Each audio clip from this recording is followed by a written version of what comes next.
Daniel and me are climb. He seems unaware of you or his surroundings.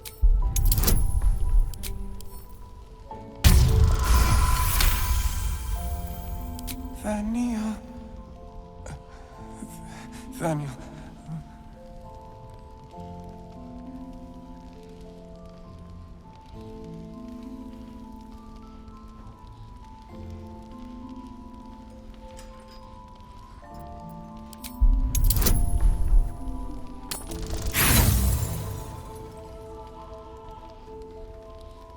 You're not sure if you've heard it before.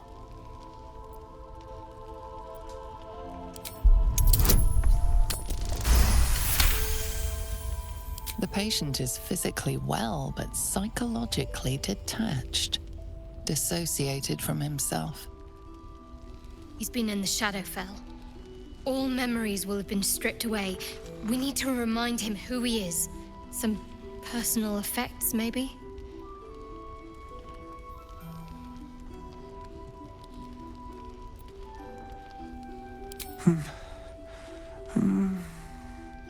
Daniel and me are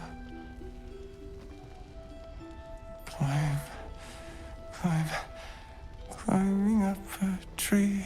We are fearsome, black and red. We are living. We are dead.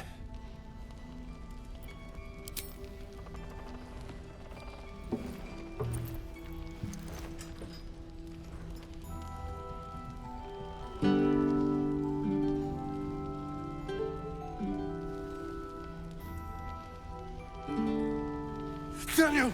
He's still trapped there. He needs help. My loot? You got it back? How?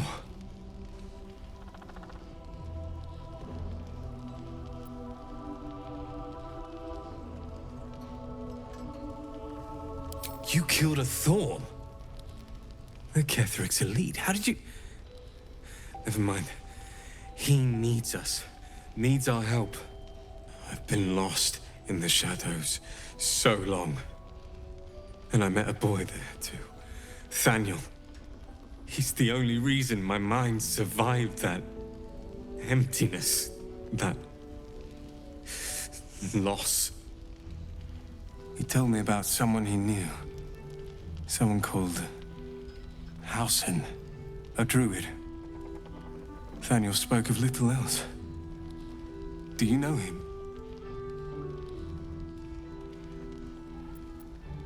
Please, hurry. Thaniel is more than just a boy. He's the spirit of the land. And he's all alone. Without him, the curse won't lift. He said Halsin could help. Find Halsin. Please. Copper for your thoughts?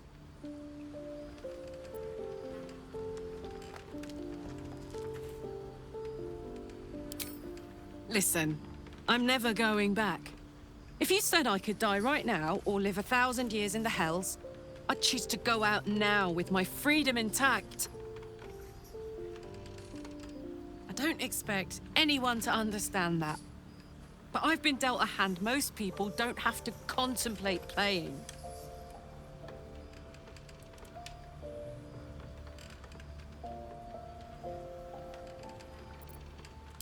I want to live too, but not under any circumstances. I have the power to choose now, and I'm going to make that choice, myself. But I don't want to talk about this now. I've been given a huge gift. I can touch the people I love for the first time in a decade. And for the first time in a decade, there are people I care about all around me. Let me enjoy that, please.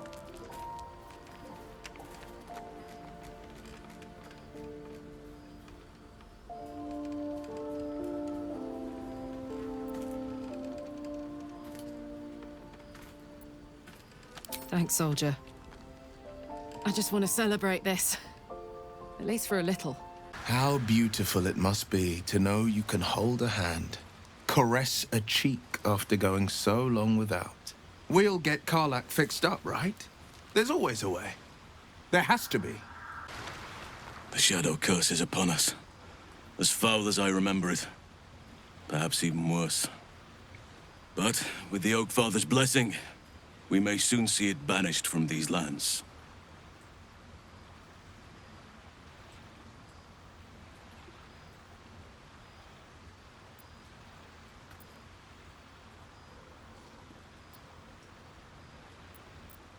A survivor? Sylvanus blesses us. This could be just the person we need to speak to. Thaniel is no ordinary child. He is the very spirit of this land. If this fist knows where he is, then perhaps we can save him. Save everything. I will go to see him at once. Join me when you can. My friend! How do you fare?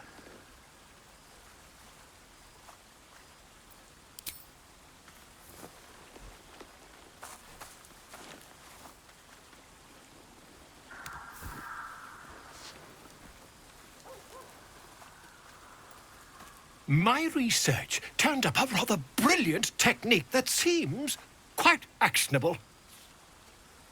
It's not too deep.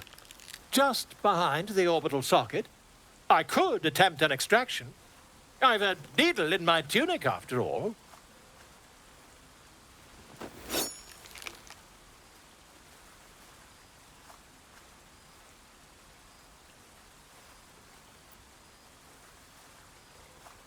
I assure you, I've dreamt of it 1,000 times over.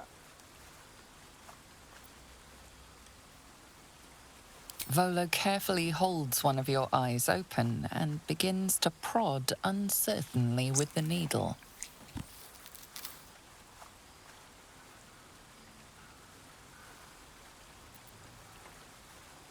Don't fidget. The needle must slip behind your eye, not through it. The needle finds the gap between eyeball and socket. Volo frowns and begins to push.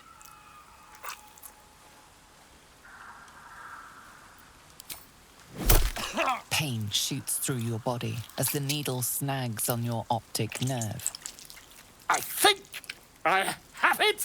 The needle seesaws back and forth, plucking the nerve like a harp string. Oh, bother. There's some obstacle in the way. I shall need a more robust implement. Volo carefully withdraws the needle from your eye. Then, reaching into his bag, he produces an ice pick.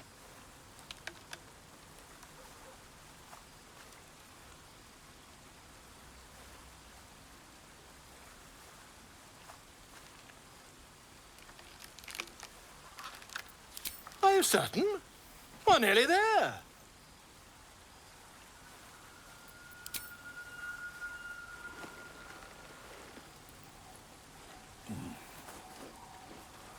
As you wish. But when your skin starts to peel away, remember Volo offered to help. You're Halsin. Thaniel said to find you. You must help him, please. I will, but I need to know where Thaniel is. If I venture into the Shadowfell blind, I will never find him. I'm not sure I can put it into words. The landscape there shifts and changes.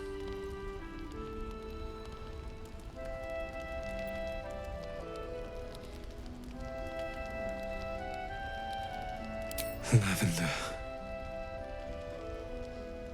Whenever I saw Thaniel, I always smelled lavender.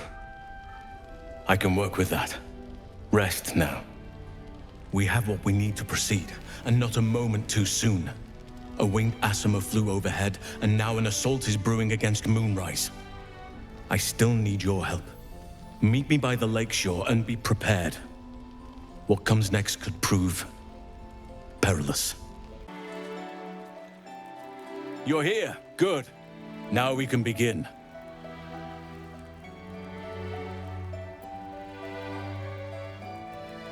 Thaniel is trapped in the Shadowfell, but thanks to your efforts, I know where to look. Now I must go there, alone. No. This opportunity has been 100 years in the making. It has to be me. And only me. But I didn't bring you here to witness an old druid's grandstanding. You have a part to play in this, and I trust you will play it well. With the Oakfather's blessing, I can infiltrate the Shadowfell, but doing so will sap my strength. I'll need your help if I'm to return. I need you to stay here, keep the portal open until I return, and defend it at all costs.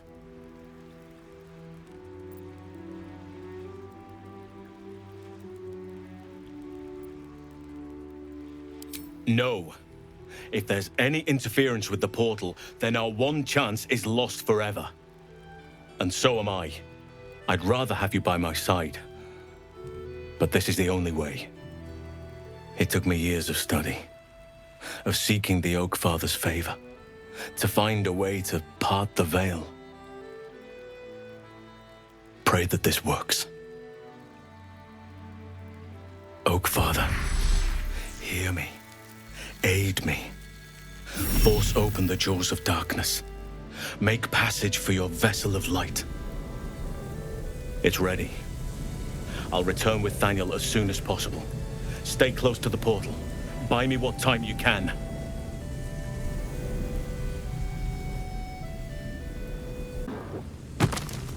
It's done. I have him.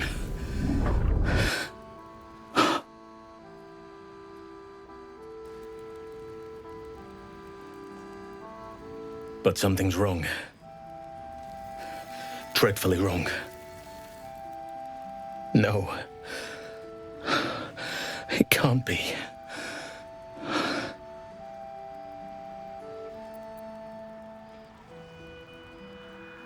Yes. I'll bring him back to camp. He'll be safest with us.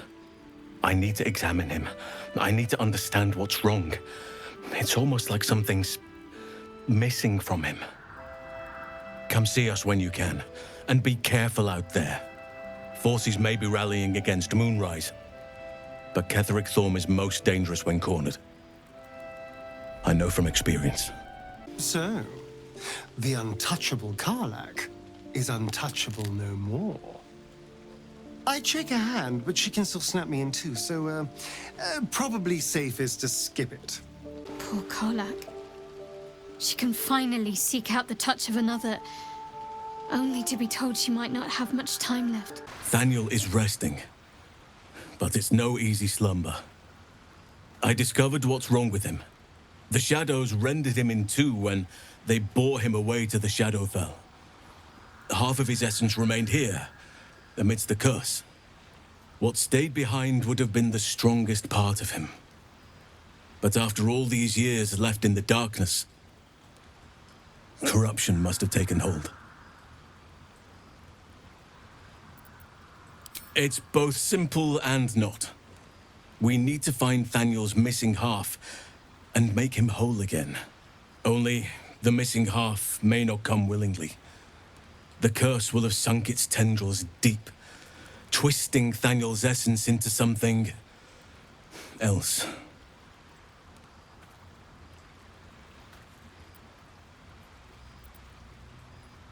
No matter how it's been twisted by the shadows, it is still part of Thaniel's essence.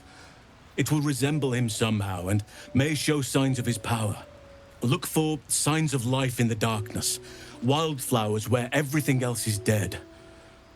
The curse cannot subdue the power Thaniel bears. Not entirely.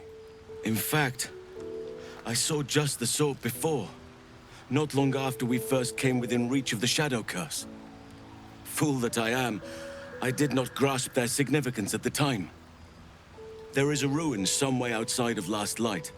I caught a glimpse of fresh blooms there, but did not investigate further. I shall mark it upon your map.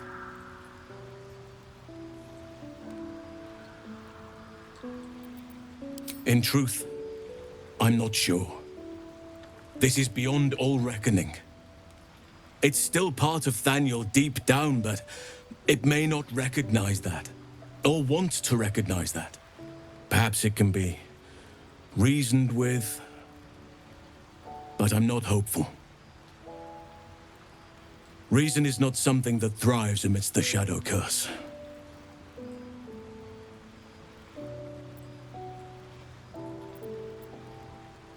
And you saw this boy yourself. That can't be a coincidence, but we need to be sure. And I truly mean we, if you wish. Every moment counts, and I've asked much of you already without being at your side. If you want me, I'm yours. Against the curse, against the absolute... anything. Just say the word.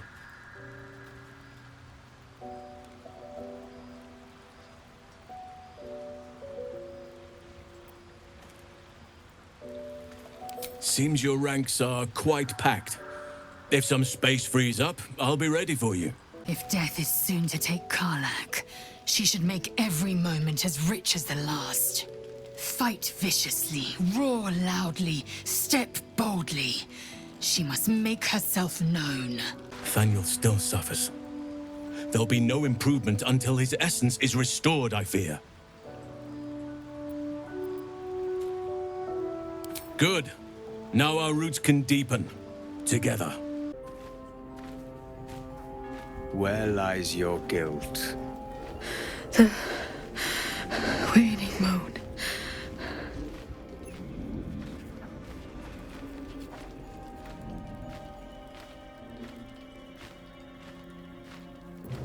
And I have met few who stand so tall and fearless in the face of the unknown. Be on your way, brave soul.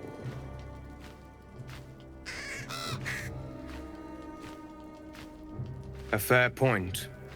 Perhaps this one could assist us. The murdered lie silent. The raven asks, will you be their voice?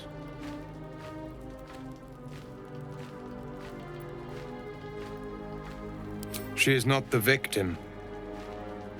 Nay, she is the perpetrator. This woman tended a bar where she took her patrons, her friends, into her confidence, promised their secrets were safe with her. Yet she turned their words into knives and stabbed them in the back. They died because of her, and to this day her victims lie unavenged.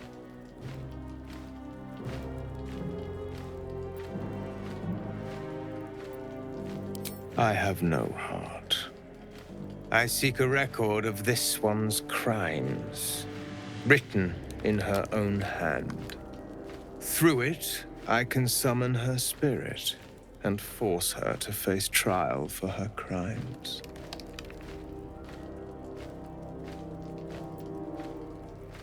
Not for one such as I. Your soul sparks with justice, with fortitude. This is your chance to bring a murderer to justice, to avenge her victims. Will you take it?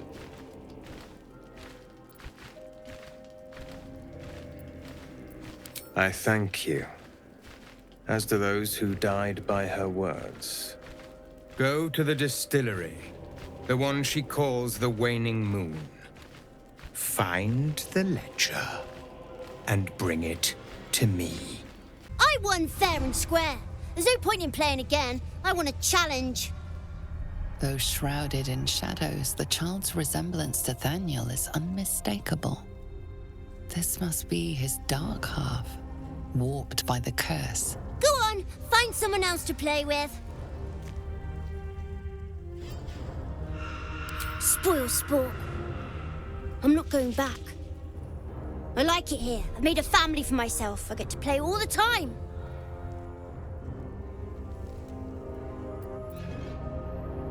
Not harder.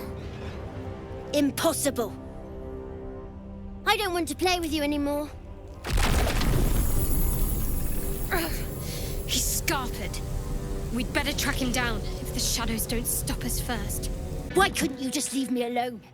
Why can't I just stay here, playing? I had everything I've ever wanted, right here! And you've ruined it. I'm not leaving. You can't make me. Be gentle. He's much more than a child. But he doesn't truly know that.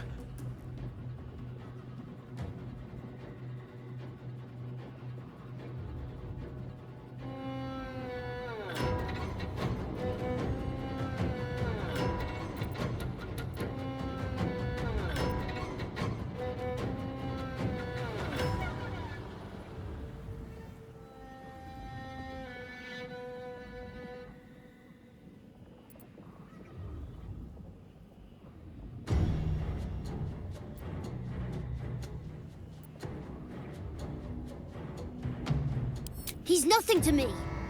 He left me here all this time. I had to do everything for myself. Even when it was scary, even when I was alone. I didn't give up.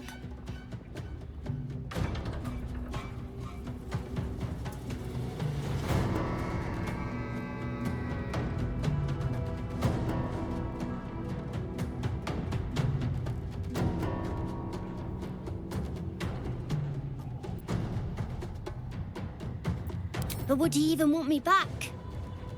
I've changed. A lot.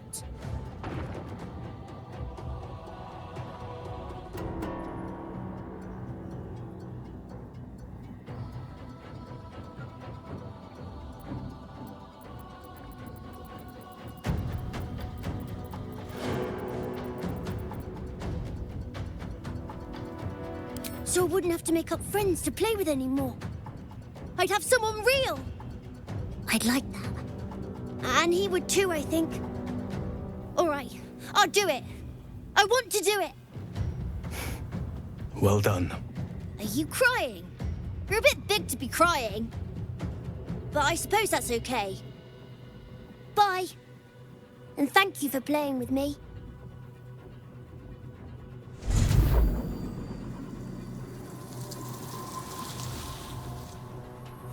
It's done, at last.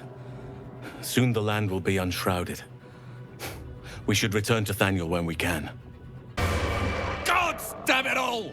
I can do nothing right! Not a damn thing!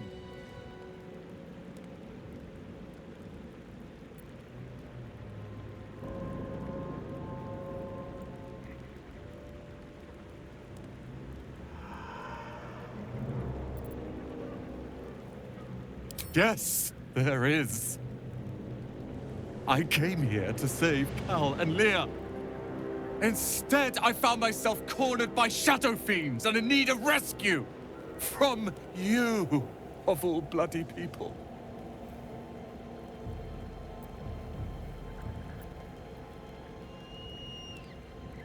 Or not hard enough. I've failed Cal and Leah again. Be on your way. I'll return to Last Light. I know when I'm outmatched.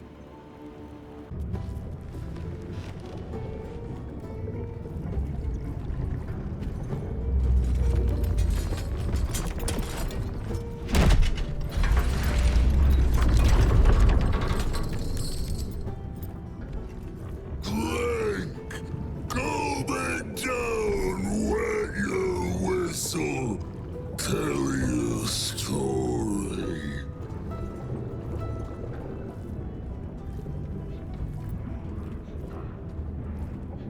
Son of Thorn, son of Sword Coast. Go on, cheers, bottoms up. Go nuts. It's bloated like a corpse and smells worse. Did the curse do this?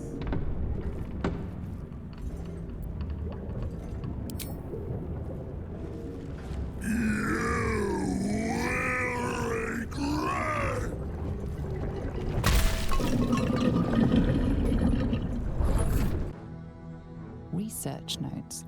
They describe a powerful venom extracted from a rare purple worm. Distiller Thizabal Thorm sought to create a fatal poison using the worm's gullet. He procured several parts of a worm gullet, but rinsed one in error. The poison he brewed was noxious, but not fatal.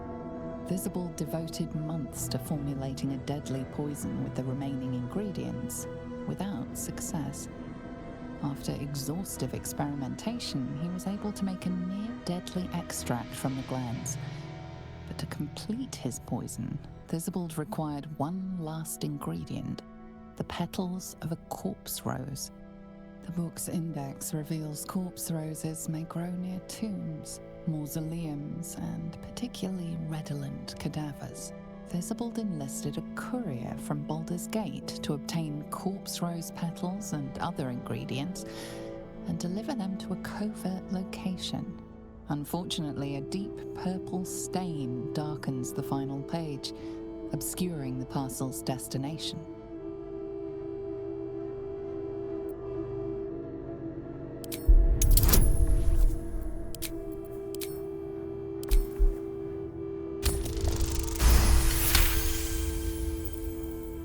Your mind separates the black from the blue, revealing the stash's location. You mark your map as a reminder. With the corpse rose petals the package contains, you might create Thisbald's purple worm poison. The druid Halsin spoke to me while I was sleeping.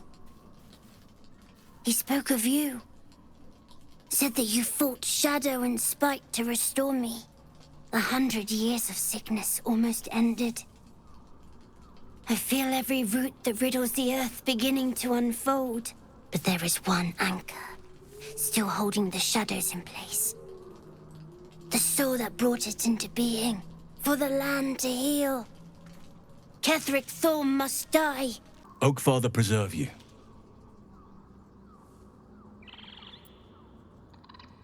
Only by reputation. She was present when we marched against Ketheric Thorm, but on the far end of the battle lines from where I fought. And in the chaos that ensued, well, our forces were scattered. I led some to safety, but never learned of her fate. I'm glad to hear she survived. Though in truth, I should not be surprised.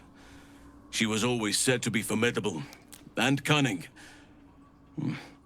I could have learned much from her, no doubt.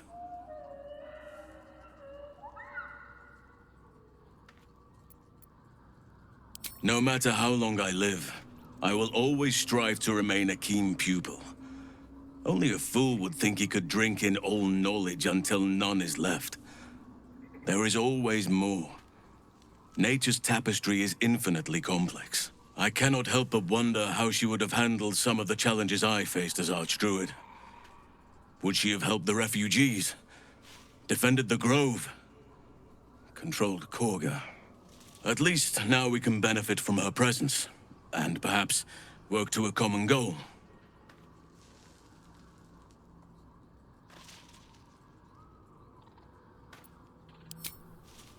Honestly, I never thought I'd make it that far. But the Absolute is a threat to all, and I promised I'd help you with your parasite. So, I'll remain with you. If you'll have me, that is. The doctors found oblivion. Well, no time to mourn. I'll fix this without him. Not dead, merely medicated to ease the pain.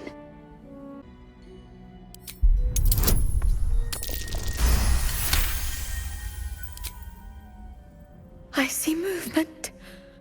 The patient's awake. Hello? Can you hear me?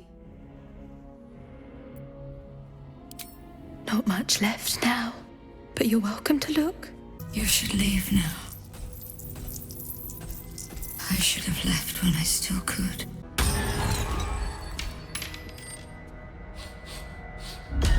What do you bring?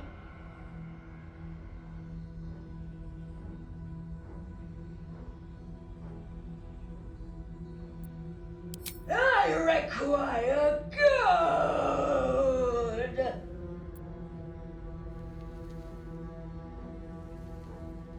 You can pass you must pay!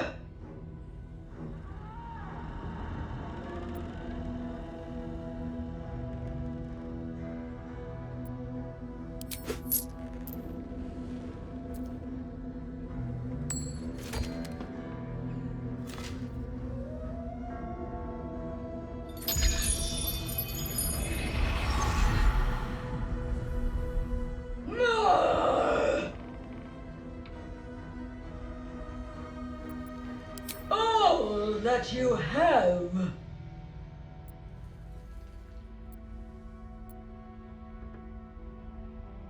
You may pass the river, but first you must pay.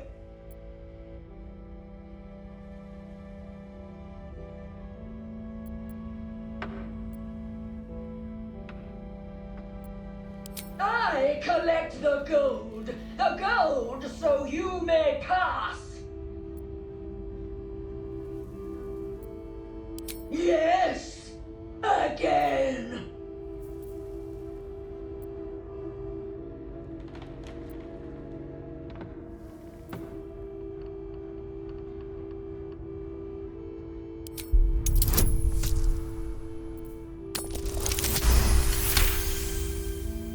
Trick. No. Gold. I require gold.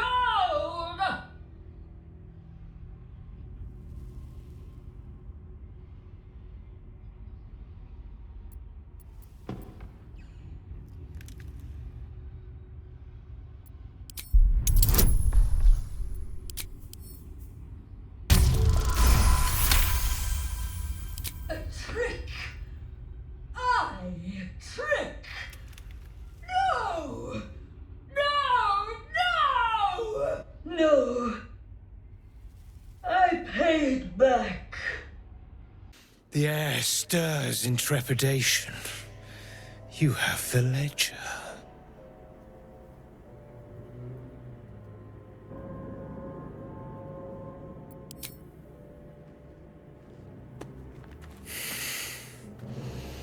We have it. Her lies, her guilt. Madeline reported her friends to a dark justiciar and fled when they were butchered. Well, she flees no more. I will be the conduit for Madeline's spirit. I will force her to face trial, and you will be the judge. Make her beg. Make her suffer. The Raven was right. We were fated to meet. Break her, my friend, most thoroughly.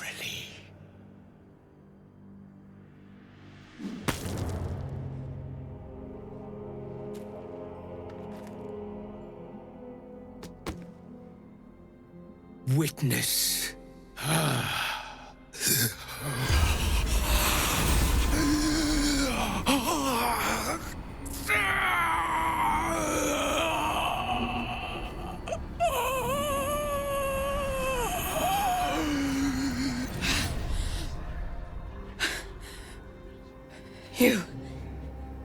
He said I was gonna be punished. That you'd be the judge. But I didn't mean to hurt anyone.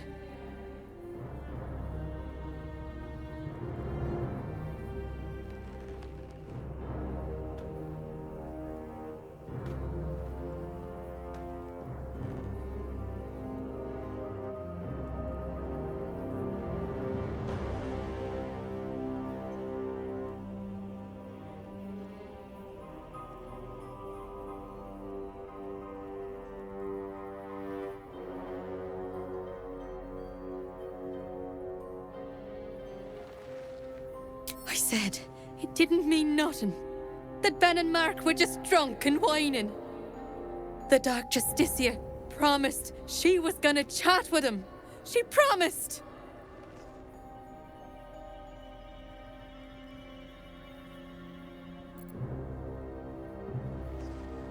You didn't see it. Didn't see what the Dark Justiciar did.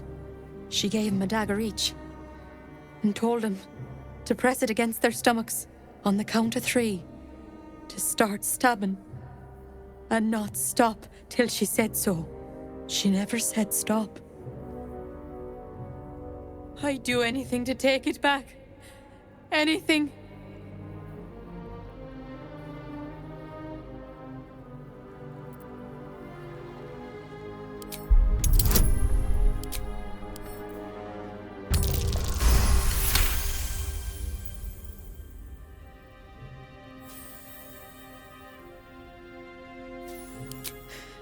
You're right. I'm a killer. A monster. I should have died instead. Ah!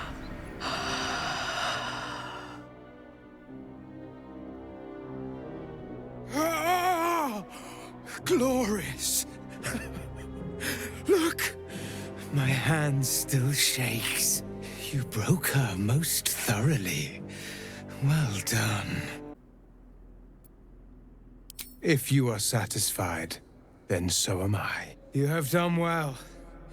Her pain and anguish were sublime. I will treasure it. Here, for your services. Should I find another murderer in need of torment, I shall call upon you. Farewell. Hey, you. I made it. Easy peasy. You find Mum and Pops?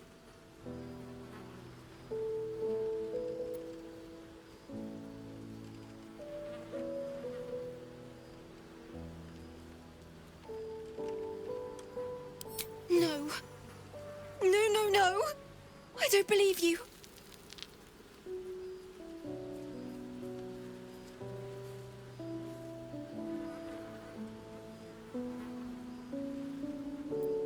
It isn't true. It isn't. Get away from me. Go. Again, the sickening slither of flesh on stone, barely an arm's length away.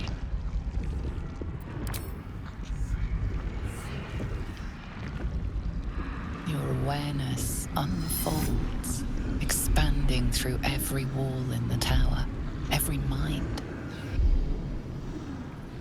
A vast living network extending down into the dark, where something wakes. No! Pull away! Pull away! It's a trap! Tendrils snap like iron cords around your wrist. That presence in your mind looms large, closer now.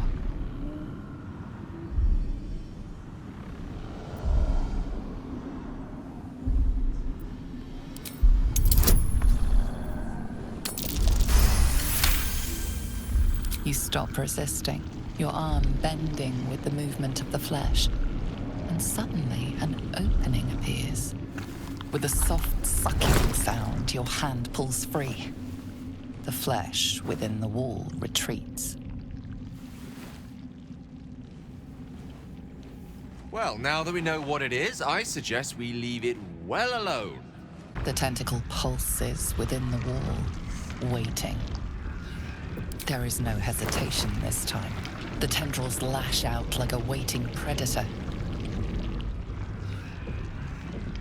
The tendrils tighten, and suddenly you are elsewhere. The presence is no longer approaching you, but encircling you, observing you.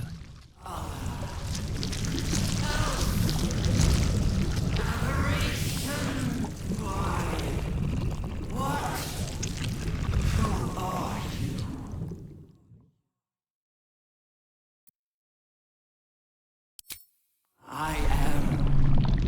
We are. A pause, as if it struggles to compress its vast being down into terms you can understand.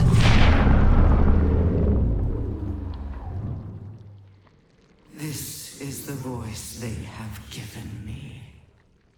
To better speak to your kind without breaking you.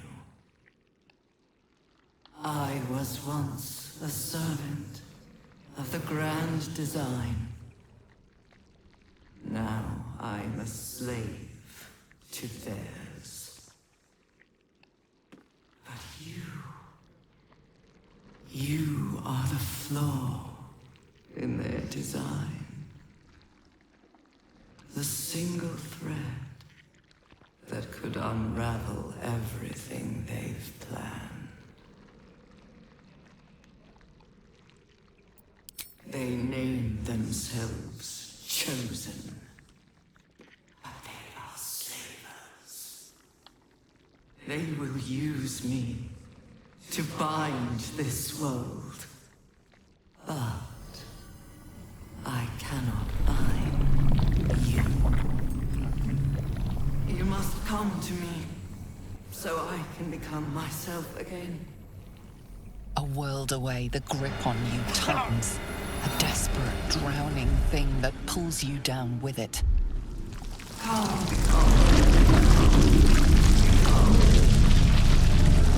Enough of this! Release yourself!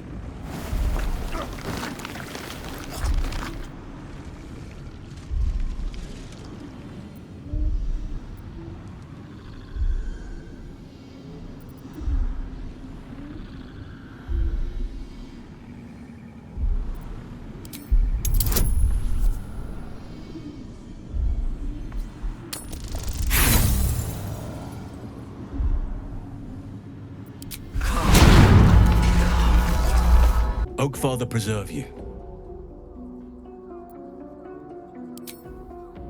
Honestly, I never thought I'd make it that far.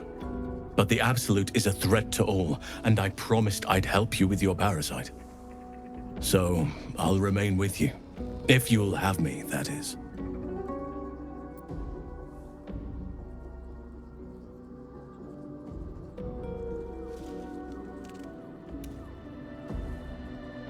So do I, but one duty at a time. I've been unfair to you. I've had unrealistic expectations of your character ever since I joined you. But honestly, you've surpassed even those. Seemed my faith was more than well-founded. It's true, and I can't imagine I helped with that. Sometimes I let the task at hand consume me, and people think I'm obsessed. Trust me, the day I no longer have to talk about the Shadow Curse will be a happy one. What would you like to know? I am? Trust me, it's been said. You show more restraint than most in avoiding the subject until now. Who's to say? Perhaps there's a half-orc buried somewhere in my ancestry. Or perhaps not. Sometimes I think conventional wisdom is too narrow about what someone can or cannot be. Stranger things have most certainly happened. I had a friend when I was young, long ago. He played with me in the forests where I grew up. But eventually, I realized no one else had heard of him. It was Thaniel, of course. Nature was my very first friend. I get older, but he hasn't changed a day. I knew then that I had to be more than a companion to him. I had to be a protector.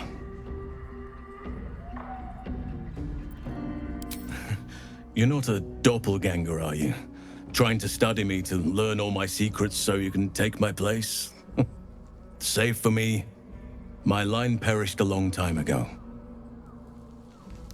They rest in high forest now, near the shade of the grandfather tree. The grove became my family, with Sylvanus as my teacher. And now I have you.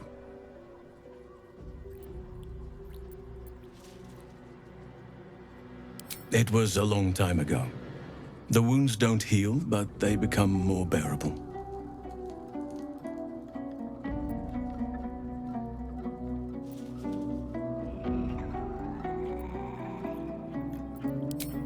I'm 350 years old.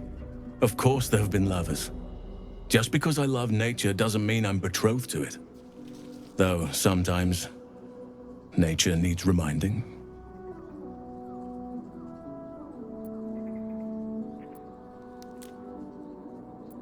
Well, I didn't pick this scar up in battle. I was in wild shape, only I forgot it was the season when bears are particularly social. A she-bear claimed me as her own and did not appreciate being spurned. Right now, I bed down alone, I'm afraid. Perhaps once I talk less of curses and parasites, my fortunes will improve.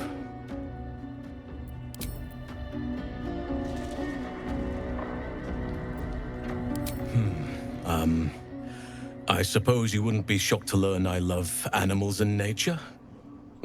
I know. Well-trodden territory. Well then, let's see. I whittle in my spare time, and I've something of a sweet tooth. Although everyone's very amused when I say I like honey. Ornaments, utensils, and ducks. I like ducks. I like what I like. Once you get to my age, you realize there's little point in denying yourself, so long as others aren't affected. Thank me by returning the favor, why don't you? Come on. I'm sure you've something better than carving wooden ducks.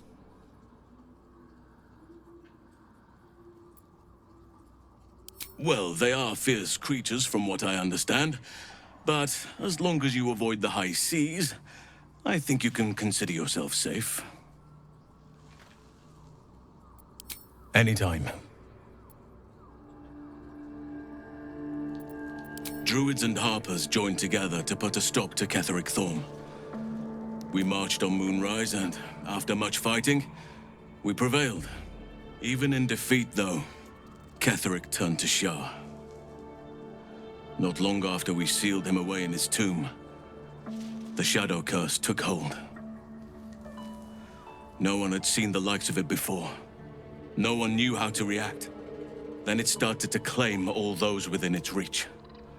Those who had survived the battles now fell to the shadows, became part of the shadows.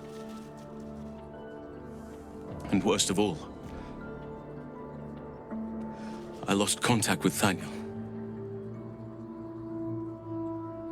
I wanted to try and find him, but we couldn't stay. We would have all succumbed. When the Archdruid of the Grove, my predecessor, was seized by the curse, I had to lead the survivors to safety. That was my first day as Archdruid. An inauspicious beginning.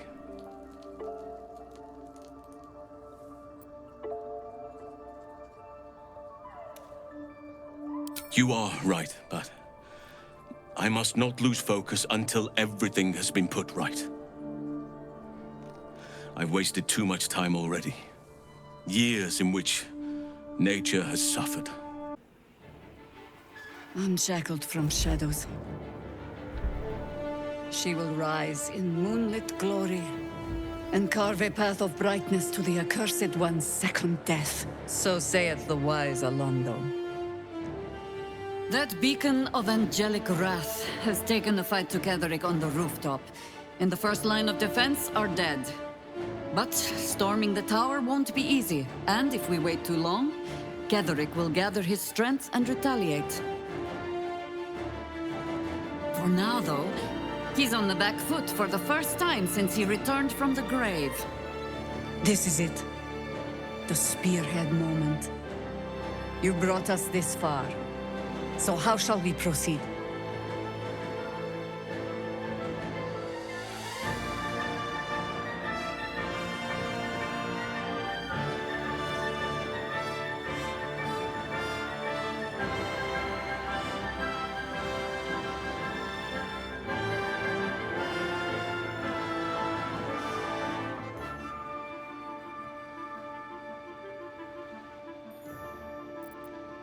If you're hunting one target among many, the key is to isolate and corner it. My Harpers and I will be the noose that closes in around Ketheric, and as it tightens, you'll go in for the kill. Floric left some of her flaming fist. They'll scout the prisons and the barracks below to ensure we're not taken by surprise. Say the word, and we're off. At the ready, Harpers! In this light, there will be victory. In this light, we will avenge the fallen! The time has come. Gederick will taste of death at last. Good evening. I'm here on behalf of Gale of Waterdeep. He wishes to extend you an invitation for a private conversation in a more suitable locale.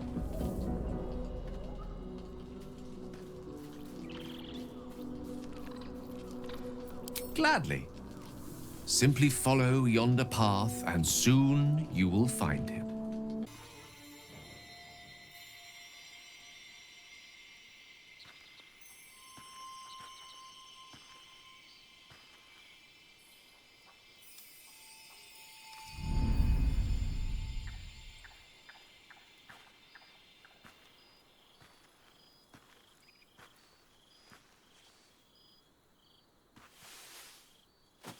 I love this time of night.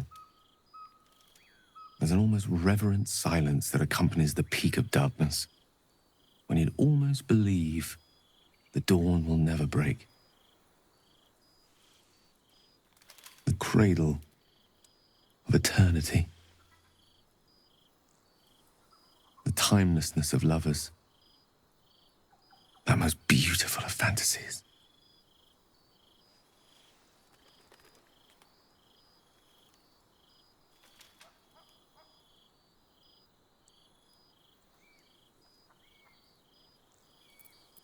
I wanted to see you while I still could. This may be my last night alive. I wanted it to be under a canopy of beauty and wonder. I thought this place might bring me peace. I thought it might make the weight of what I must do feel a little lighter. But I'm not so sure.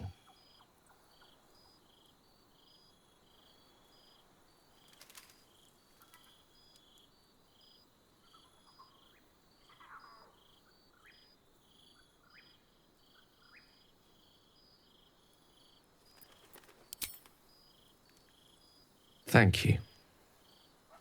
But even if we do find another way, perhaps this is the right way. The end fate wishes for me. There is no point in running from the inevitable. Better to meet it on my own terms.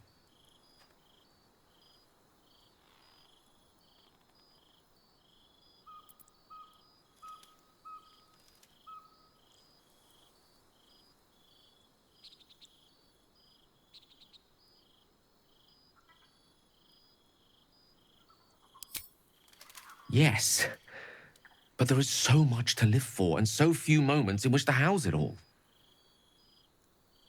Damn you.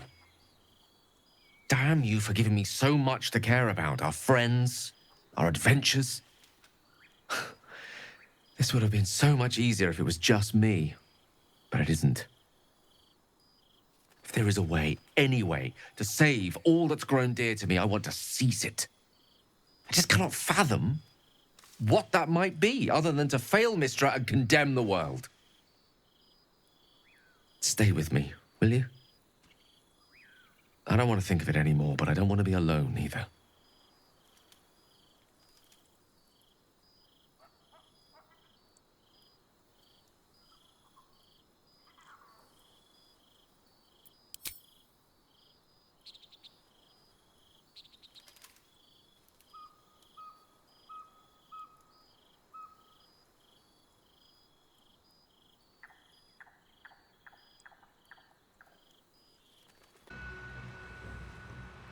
Murder. Glorious murder.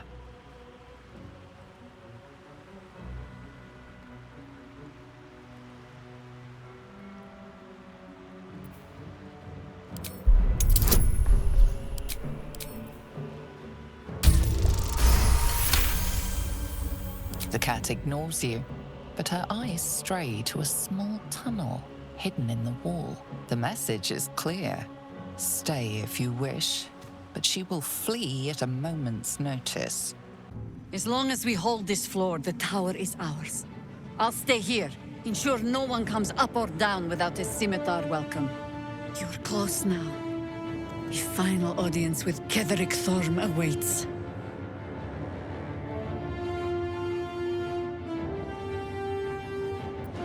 Ha! Keen eye. I suppose I could be persuaded.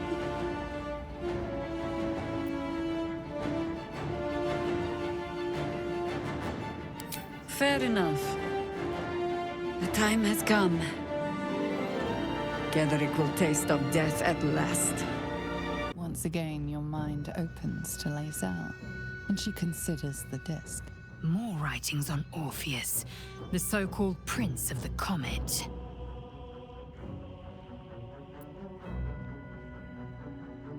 The Prince of the Comet, Part 3. The histories tell us that Commander Voss, Gestil Kithrak, pierced Prince Orpheus clean through with his sword of silver, that his flesh was torn and fed to the great red dragon Ephelaman. Vlaakith's faithful roar out this tale, but beneath the roars, we hear whispers carrying truth and prophecy. The Prince of the Comet is not dead. The Prince of the Comet will come again. The Prince of the Comet will liberate us from Vlaakith's tyranny.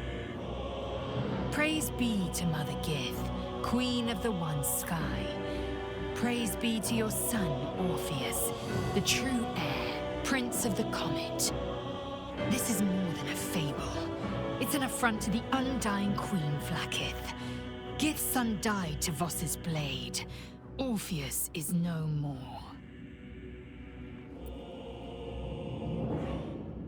It is not just improbable, it is impossible. Kithrak Voss and his red dragon slayed the fell prince.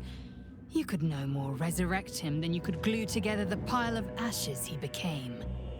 My Vash taught that the silver bells of Vlaakith's court still ring out before every hunt in celebration of the prince's defeat.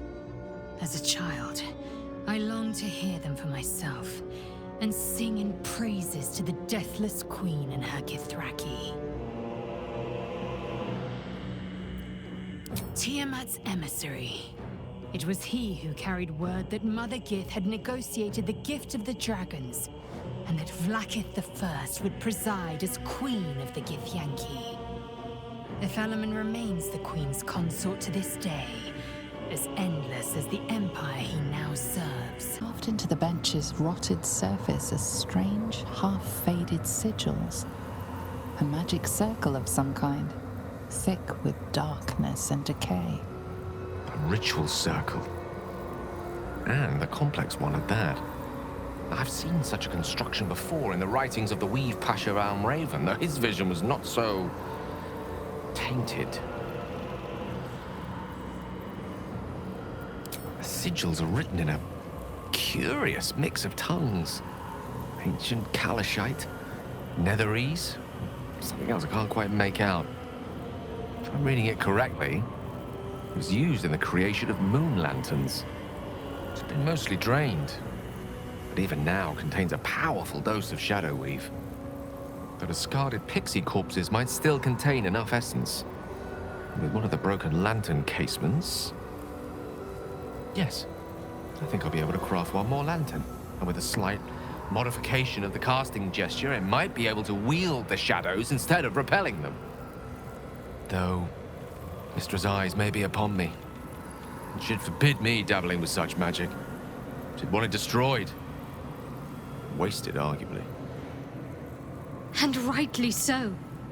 The last thing we need is someone of your potential becoming enthralled with Shah's magic, Gale.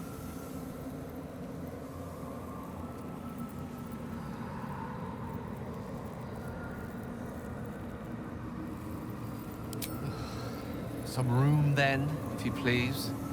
It doesn't take much.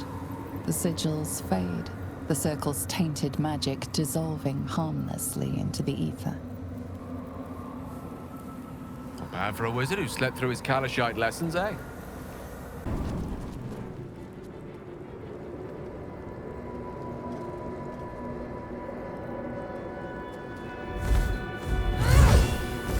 You.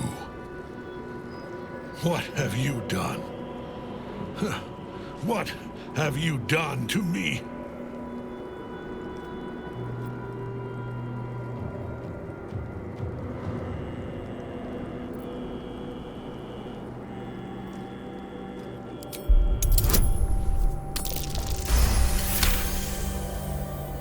There is no redemption, can't you see? It is too late. If Melodia could see all I've done, she'd know. She'd know her husband died long ago with Isabel.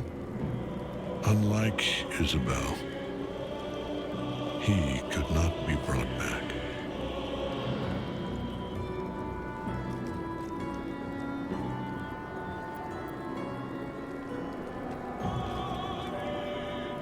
I wish it could be so. I do.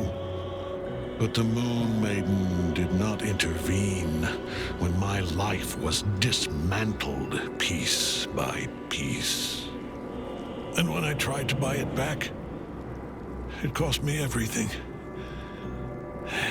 Everything. We are copper pieces in their belts. Tokens to be traded for scraps. You have beaten me, true soul. But the gods beat me first.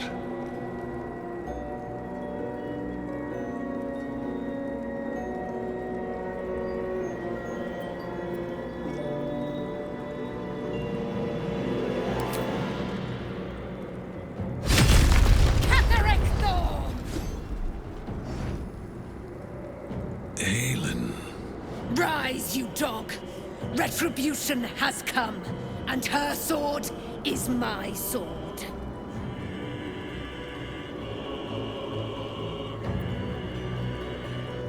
Ha! Ketheric Thorn would sooner die than lay down his rank cause. Isn't that right, General? I was a fool to hesitate. Power like mine cannot be hidden, cannot be cowed. But power like mine has a price. A price I am destined to pay. You have one last chance to bow. Once it's gone, I'll have no choice but to destroy you both. Do you hear? Bow!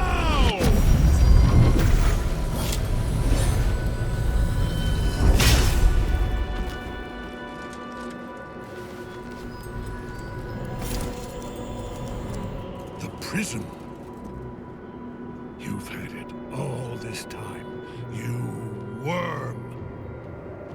You will bow before me. And if you will not bow, you will break. He will crumble at the power of your touch. Give him all you have. The gods fight at our side! Enough. My lord beckons me. You must return to your prison, and my daughter must be reclaimed. Your daughter? Isabel.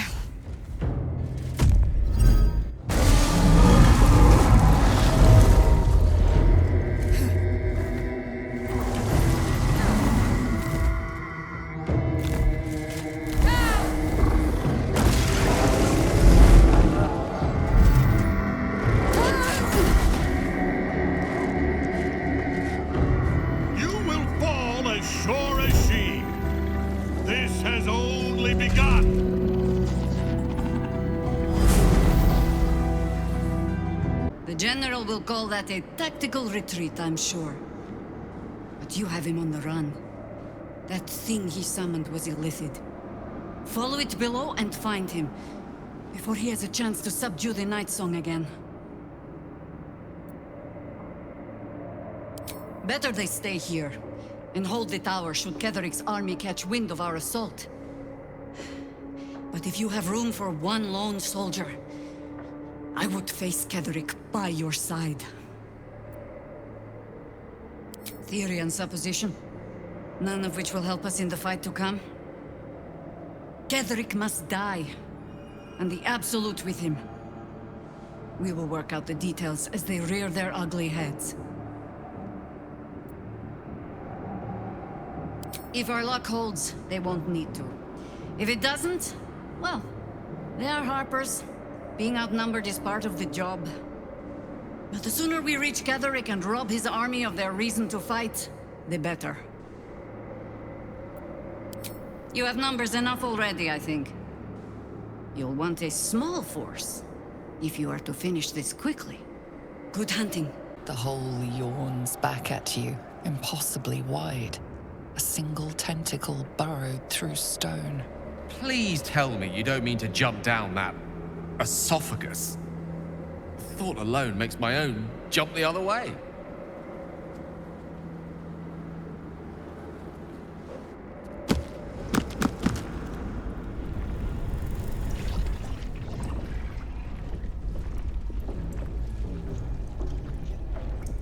This is an Elithid colony.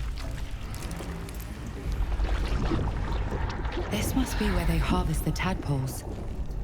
We're close to the source of the infections. Did you feel that? If I wasn't surrounded on all sides by the darkness of the shadow-cursed lands, I'd think it was Mystra herself brushing against my skin.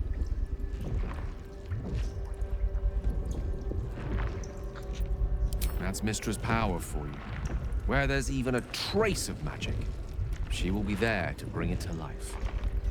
There's clearly some magic in you if you were able to sense her presence. But I think I felt something stronger. She's left some tiny part of herself to watch over me, I think. A boon to help us reach the heart of the Absolute in one piece.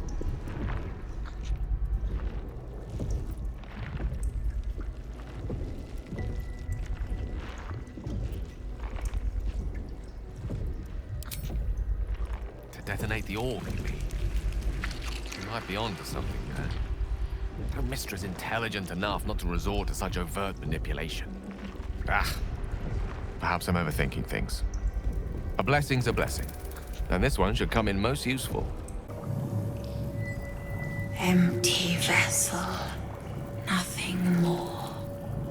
Lending voice to elder law.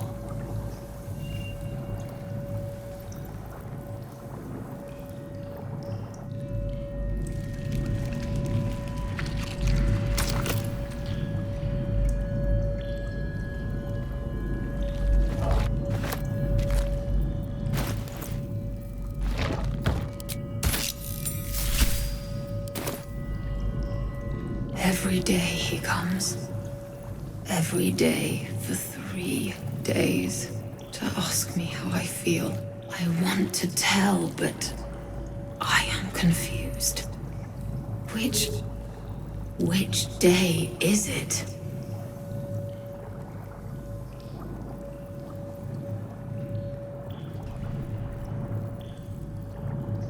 We are his pets. His plan. Lord Gortash. Which is it? Which day? The first, yes. 5 days since he put that thing in my eye, but the first day he came to visit. He says I am the last, that the other subjects have all changed. Separate cells. I never saw them, but when they changed... My head! I can feel them in my head! We are his pets. His plan, Lord Gortash. Eye hurts. Head hurts. But he says I'm past the worst of it. That I won't change like the others. He's given me a place of honor, so he can repeat his miracle and a name. True soul. She whispers in my mind. She sings, praise the Absolute. Pardon? Wouldn't do to phlegm all over Lord Gortash during my first performance, would it?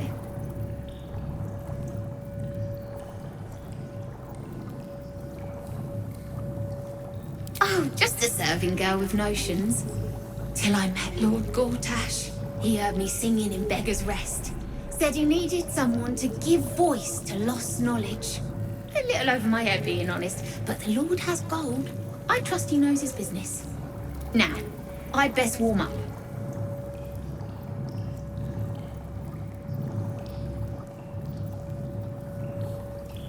I have just the thing prepared. My ma used to sing it when I'd come crying about monsters. Oh, wish me luck. My head hurts. Can I go back to bed, Mummy?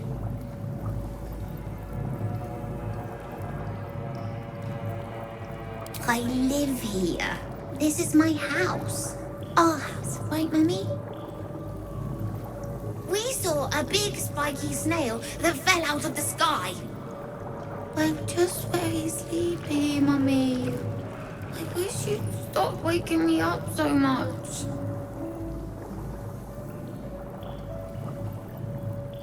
With big wriggly legs.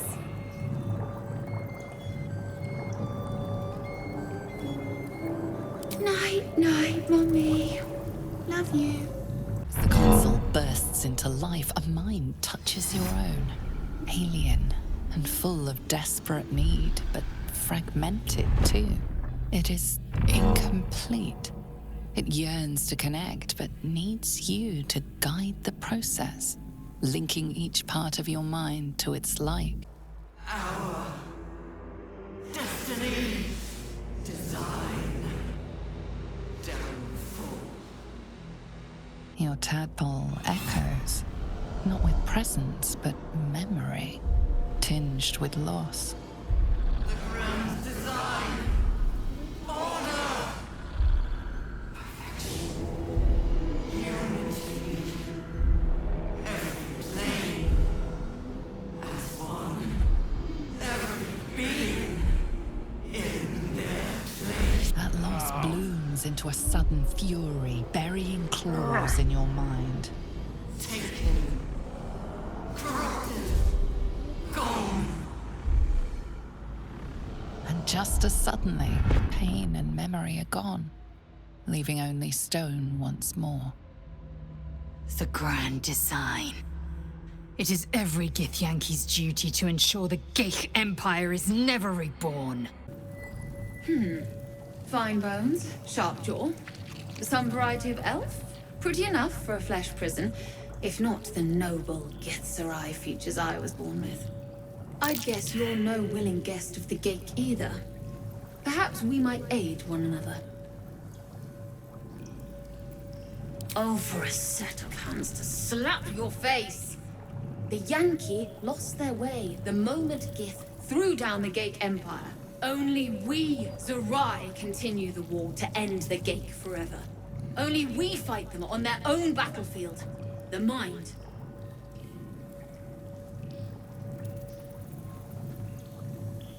A Githzerai's mind is not so easily cracked. Our discipline was the very reason we were attacked. My order taught a psionic technique much feared by the Geich. They destroyed us for it, and kept me as a trophy. I never broke, but I've spent all these centuries awake, aware. So here is my offer. Use your tadpole, erase me, and I will pass my technique on to you. You catch the lie. The monk isn't telling everything.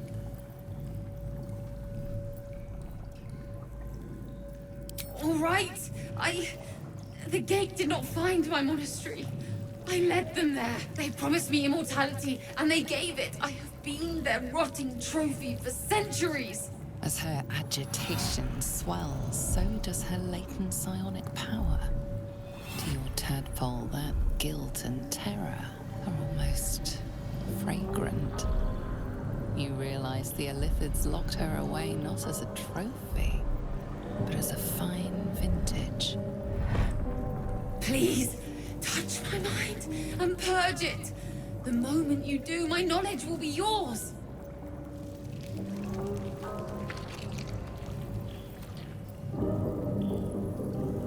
Thank you. Wait. No. No! Please! Erase me. Please. My knowledge will be yours.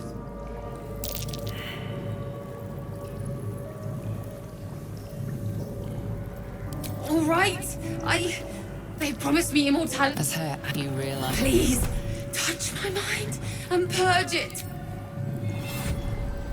The awareness that floods you is nothing like the tadpole. It is tentative and tinged with the loneliness of eons. It fades beneath your touch, but you feel something left behind. A fragment. It is only knowledge yet, without comprehension. But when you use it, you will see. And I see. No will sparks behind his eyes. His mind has been hollowed out to better echo the commands of the collective. A gate thrall. The only way to save it is to kill it.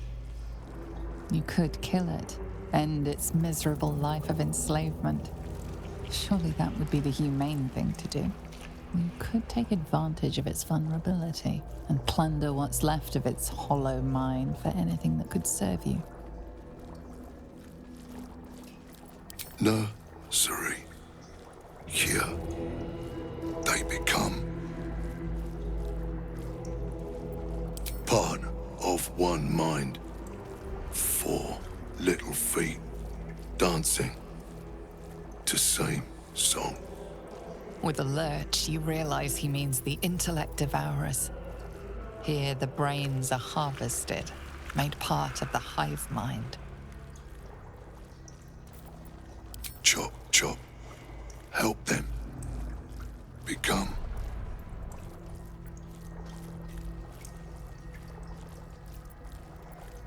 Master. No. Down deep. 1 of 3. 1 of 3.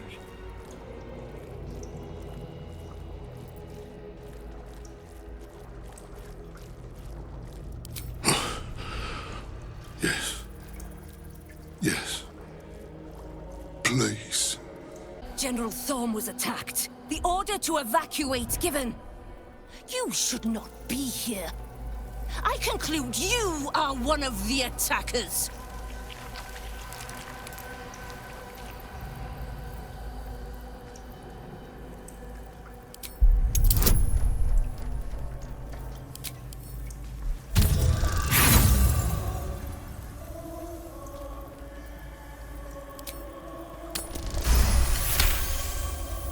I have no need for a throne. You could merely get in the way. Go on, make yourself useful somewhere. If you cannot manage that, just stay out of the way. Gather your Heed the mistress.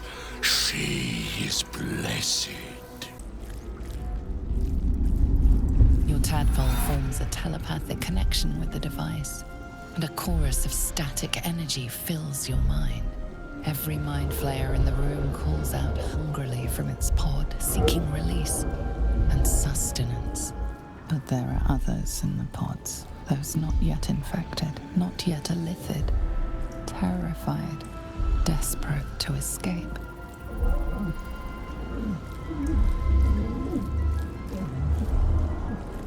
The device is open to your tadpole's command, to your authority. Gate machinery. Cold as the sea of night, alien as time to the astral plane. Avert your eyes, close your mind.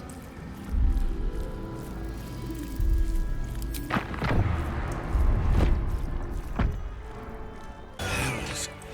I didn't think I was going to make it. Thank you. I owe you an explanation. Much more than that. But first, please, the others, the ambush. Tell me they survived.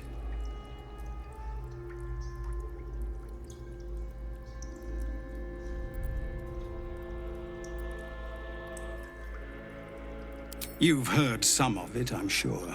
That I froze, or broke, or some other lie that is kinder than the truth. We were ambushed by cultists, yes. And then I heard her, their false god, whispering promises in my mind. I would be a paladin again, with a god's purpose, a god's power, everything I needed to protect my people. And all the while, the cult tortured them. They fought and ran and died around me, while I imagined myself their savior. By the time I regained my senses, it was too late. I did not just surrender to the Absolute. For a moment, I welcomed it.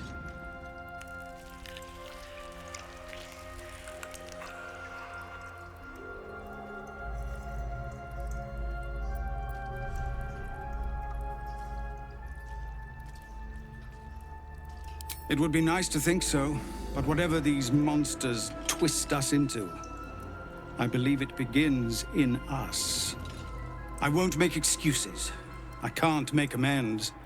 But I know something of what you came to do. I want to help, if you'll let me.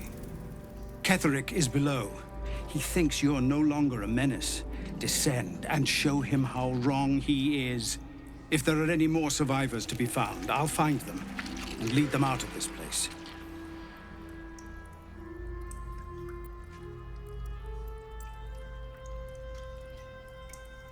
They have you. Go, my friend. Please, let me do this much. By Grazit's cock, it's about time you came. Thought you'd have figured it out by now. Now, enough sniffing around and get me out of this thing. Do it, and I'll let Will off his leash. A devil always keeps her promises. Your eyes turn to the control panel next to the pod. It has 2 devices marked with illithid symbols. The controls are open to your tadpole's command, to your authority.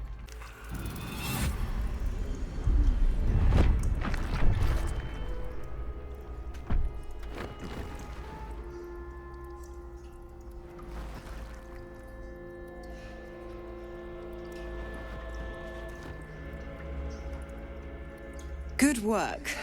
I'd give you a gold star, but I'm fresh out. As for the pact... Clause Z, Section 13. If the Soulbinder consents to separation, she will release the Soul Bearer from all obligation within 6 months. 6 months? We could be long dead before that long's elapsed. Ignorant thing. It's always the terms and conditions that get you.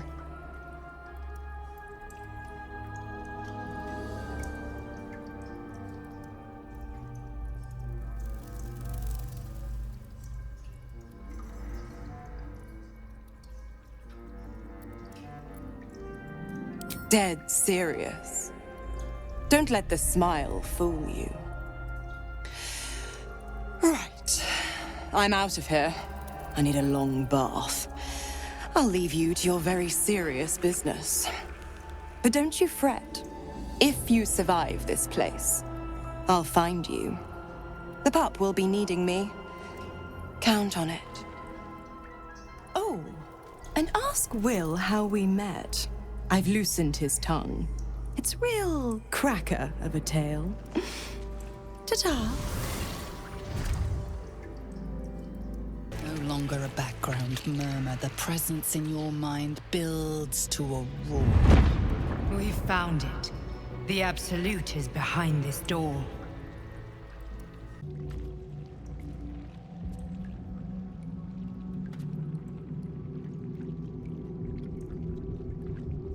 You said it was under control. It isn't you I answer to, Gortash. Oh, the general voice. Is this where we salute? Salute, yes, with cleavers through his blood-starved flesh. How it crawls with failure, like flies on lick-wet carrion. You forget yourself, Orin. I have played my part. You've built an army for our masters, true enough, but what of the astral prison? A rogue true soul flaunting it under your nose all this time, and you ran from him. Sure that they would follow and deliver it into my hands here. If you would cease these distractions. The distractions have been yours, Ketherick. Perhaps we never should have dug your daughter up. So you haven't lost your edge, but you're still not as sharp as Orin, I wager. The Slayer against the Undying One. That'd be fun to see. His crypt breath sings to my sinews again, again. But he must lead the murder march to Baldur's grave. If the weapon is truly in your grasp, Ketherick, might I suggest closing your fist? Orin and I can wait for you no longer. The plan proceeds. We're going to the city, and we expect you to follow. Army and the weapon in tow. The Edict of Bane. The Lash of Thor!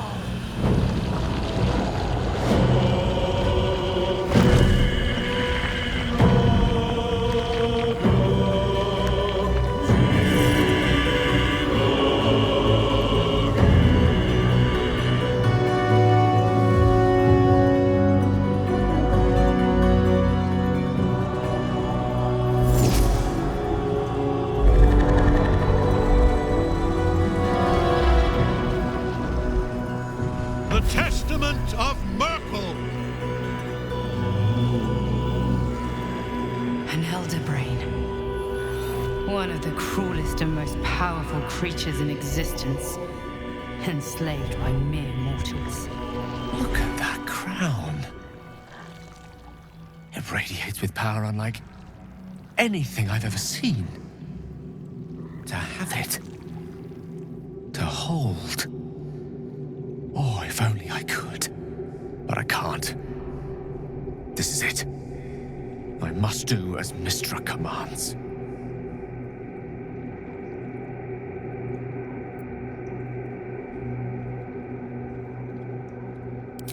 What choice do I have? More than just a goddess counts of my courage. Whole worlds hang in the balance.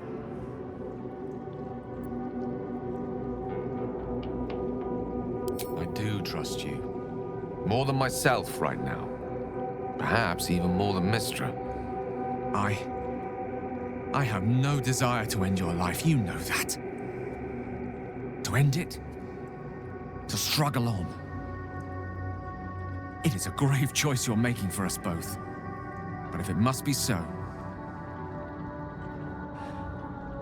very well. I'll stand down to stand by you. There we are. It wouldn't do to fight in front of our guest.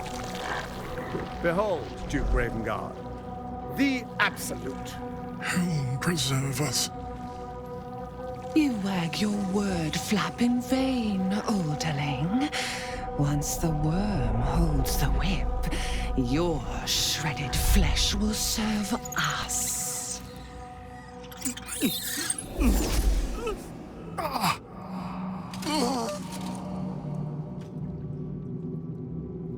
Now, it's really time we were going.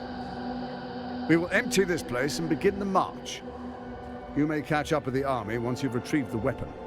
And Ketherick, do try not to sulk. You're supposed to be the fearsome general come to conquer the city. And I am the hero who will save it.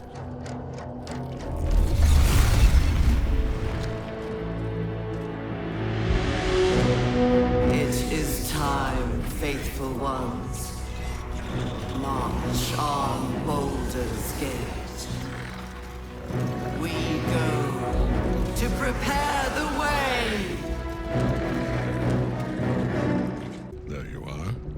predicted. What is it, I wonder, that draws one toward death like a moth to light?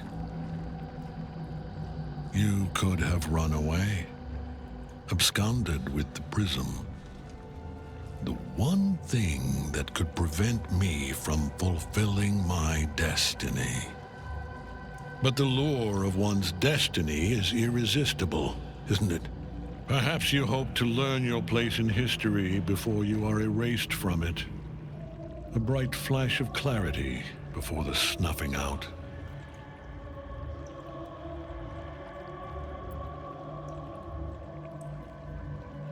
Finer champions than you have tried and failed.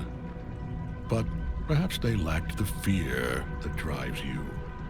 Your freedom hanging in the balance. Let us speak plainly. My Lord Merkel gave me the one thing I desired, the one thing no other god could grant me. My daughter's life returned. Her heart beating once more. For that, he asked that I serve as his chosen. Join Orin and Gortash to grow the cult of the Absolute, and then take control of it. He's never had a more devoted follower. I have fought great wars before, in the service of other gods and other powers, but for Merkel I would condemn all of Faerun to death. You are all that stands between me and my destiny. And you have brought the prism here. I will kill you now. And then I will raise you as my servant.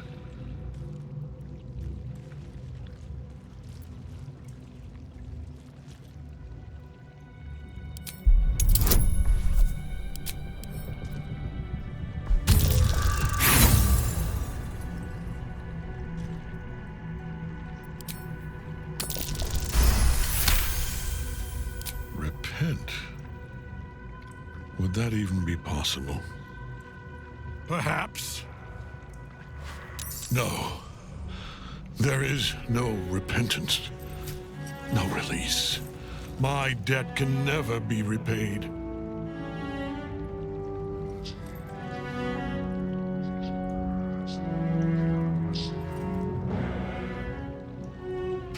He is here. He is watching. He is listening. He is.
Shit.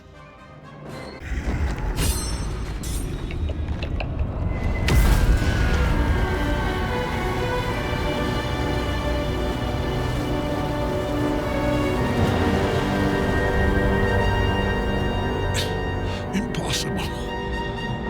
Death cannot take me. I am its master. My lord, hear me.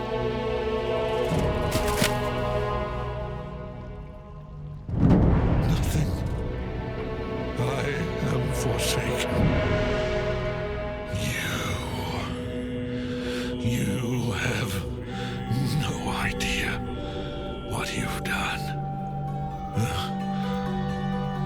Isabel.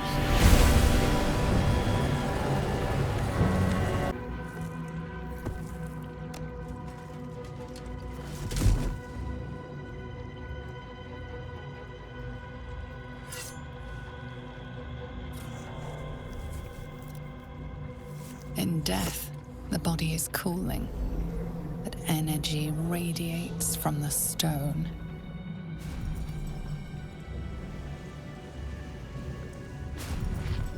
Remarkable. Truly. And now the picture comes together. The Absolute is neither god nor man. It is the Elder Brain you saw, held here by those three against its will. The crown it wears controls it, and these stones control the crown. It has been dominated. To master an Elder Brain, to subdue it.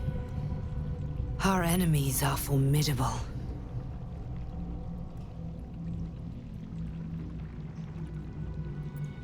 A temporary reprieve, but a welcome one. With a brain on its way to the city, its influence here is weakened. The crown's markings suggest it was forged in Netheril, an ancient empire whose mastery over magic rivaled that of the gods.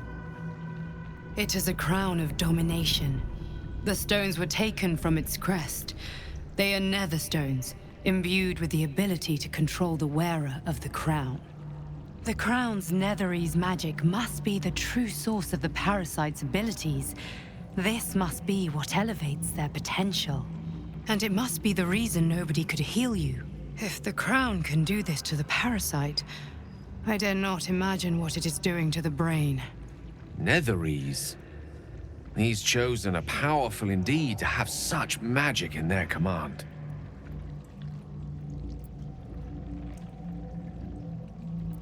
I believe you fought and defeated an avatar of Merkel, the god of necromancy. A remarkable feat. Ketheric was Merkel's chosen. I know Lord Enver Gortash, an arms dealer and a slaver. He is a worshipper of Bane, the god of tyranny. The other is a mystery to me, but the way she spoke, it is most likely she follows Baal, god of murder. Which means the Absolute is a front for the gods of death, and our enemies are chosen of the dead three. Bane, Baal, and Merkel. The tyrant, the assassin, and the necromancer. They are known to pick from their most devout followers a chosen, granting them incredible powers. Each one alone would be a formidable enemy. But working together and controlling an Elder Brain, I dare not imagine what they might achieve. We prepare for the fight of our lives, and the lives of everyone in Faerun. The army of the Absolute is marching on Baldur's Gate. Within the city, an Elder Brain, brimming with power, ready to turn everyone within its reach into mind flayers. All it needs is an order. An order the Death Gods Chosen are on the cusp of giving. We must wrest control of the brain from the Chosen before that happens. We must take their stones. Our chances of success are slim, but we must not fail. If we fail, everything ends. I will be your shield, but you must be the sword. And when the chance comes to strike, you must take it, for there may only be one chance. I can't help but feel like I've been fumbling in the dark for too long. And I've just had a lit torch thrust into my hands. Apologies. Got rather lost in the metaphor there. Allow me to provide a map. I speak of what we discovered at the heart of this cursed place. The crown! The one the Elder Brain was wearing. Netherese magic. So pure, so complete, that I didn't even recognize it at first. Most Netherese artifacts contain only the faintest amount of their former power, the ghost of an echo of a memory. That crown was different. I can't fathom how such a wonder survived. Surely everything of its ilk was destroyed along with Netheril itself, but no matter. It exists. I must learn more of it.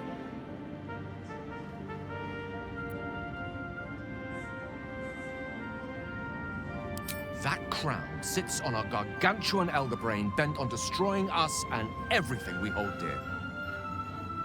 Understanding its true nature might unlock the means of our victory. We need to learn more about what we saw.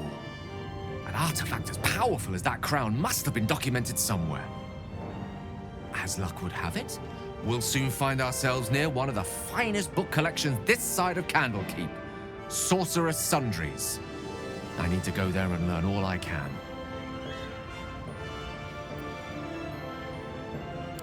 Ha! Sorcerer's Sundries is no mere trading post. It's been serving the arcane community for centuries. Their collection of rare tomes is unparalleled. Netherese texts are hardly commonplace, but I'm certain they'll have one or two stashed away. You'll have to forgive my eagerness, but if my suspicions prove to hold water, this could be the answer to all our problems. Aelin! Isabel!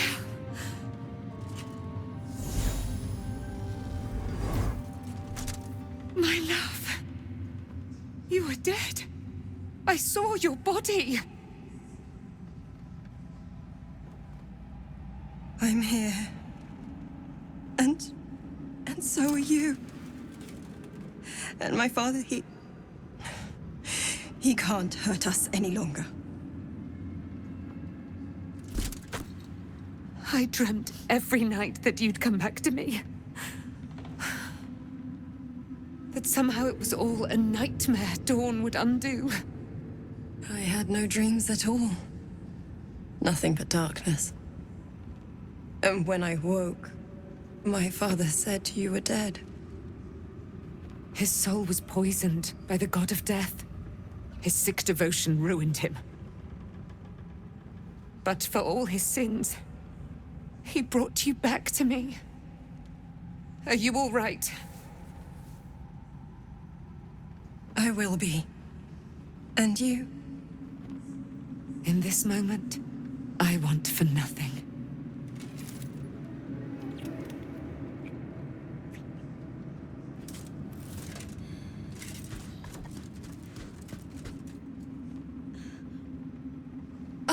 There you are. This is Aelin. Aelin, this is... Oh, but we have met. This is the soldier that freed me most valiantly from the Shadowfell. They watched my boot crush the very brain of villainy, and fought well against your changed father. May he rest in peace at last, now that he's dead. I have more to thank you for than I knew. And we have much to discuss.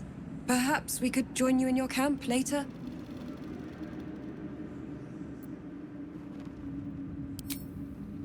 We look forward to it. You there, Sharon. By the fires of your camp's hearth, we will discuss all we must. I'll be ready. Whatever you have to say had better be worth your life. Now, you will leave us. We must take succor in one another's bodies and words. Aelin! We'll see you later. Our enemies spread like rub rot. Treat one patch, and two more bloom in its place. An elder brain, bound by lost Netherese magic, with servants of the dead three holding the chain. Reminds me of old times.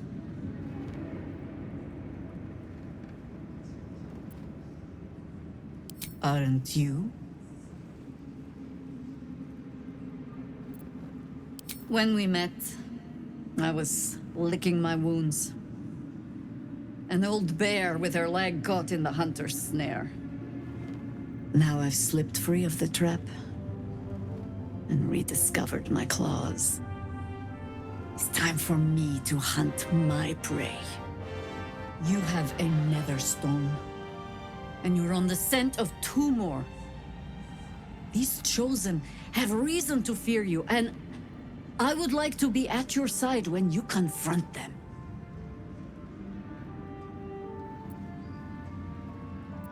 Glad to be there. Falling foul of Ketheric convinced me that my grand adventures were behind me. That even if I survived, I should hang up my blades. But you convinced me otherwise. We ventured into darkness together. Now we've come out the other side. I'd say I'm feeling a little refreshed. When we reach Baldur's Gate, there will be even darker paths to tread. I will follow you wherever they lead.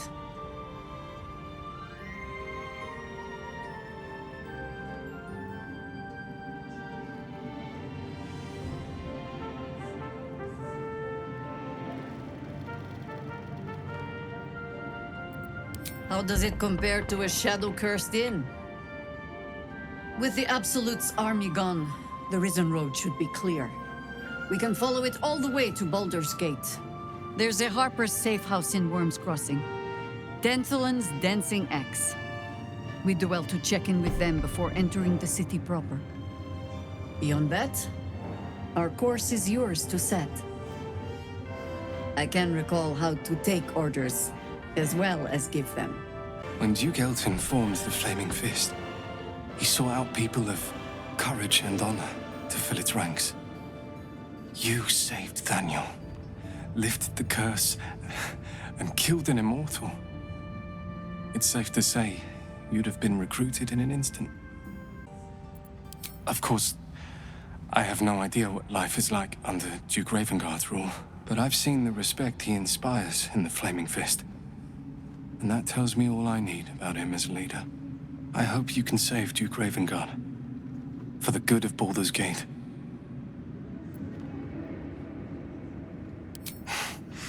Thank you, but look at me. I am a relic, a glimpse of history barely strong enough to stand on his own 2 feet. Besides, Thaniel should have someone here when he wakes up. It's the least I can do.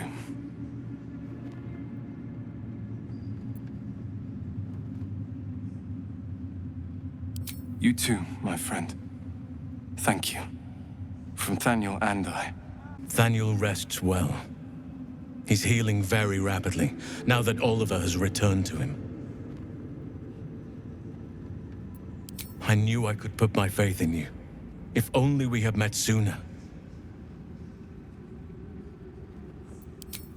I can't say for certain, but we'll see it come to pass long before this place recedes behind us.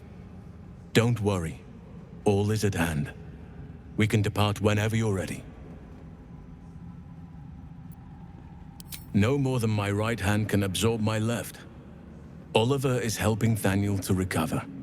They both lie dormant, like trees awaiting spring. Once the curse is lifted, they can stand as one or as a pair. Whatever they wish. I hope they will remain as a pair. It will be good for them both to have a friend, once I'm gone. Still, I would like to return here someday. See Thaniel and Oliver again. In my meditations, or perhaps in person, if the Oak Father wills it. I hope he does.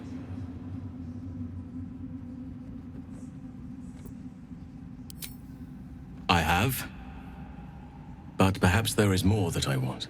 Anyway, once the curse is lifted, nature can take its course without me. I belong at your side.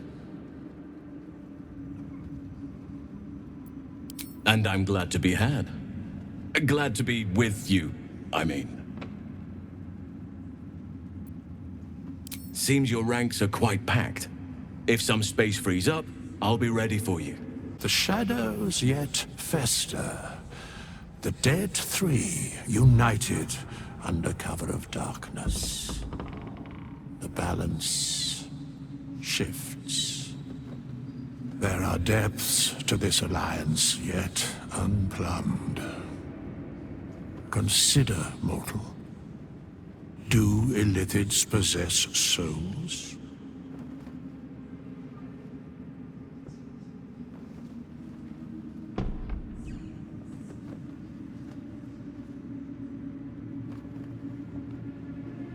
No. Nor canst thou count mind flayers among them. Yet, the three amass an illithid army void of apostolic souls that could imbue them with power. A flock without souls, yet to what end, mortal? This is the question thou must come to answer. Until such time, be availed of my services. Where matters of balance are concerned, I am eternally cold.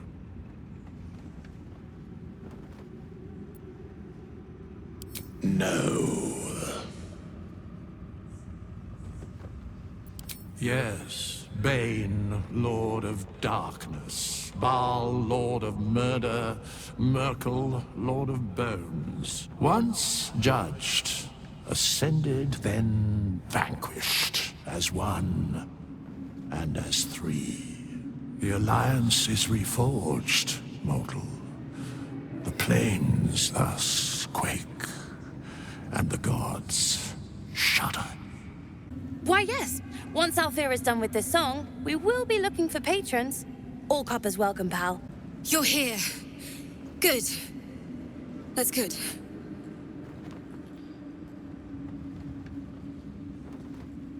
Me? Oh, I'm fine.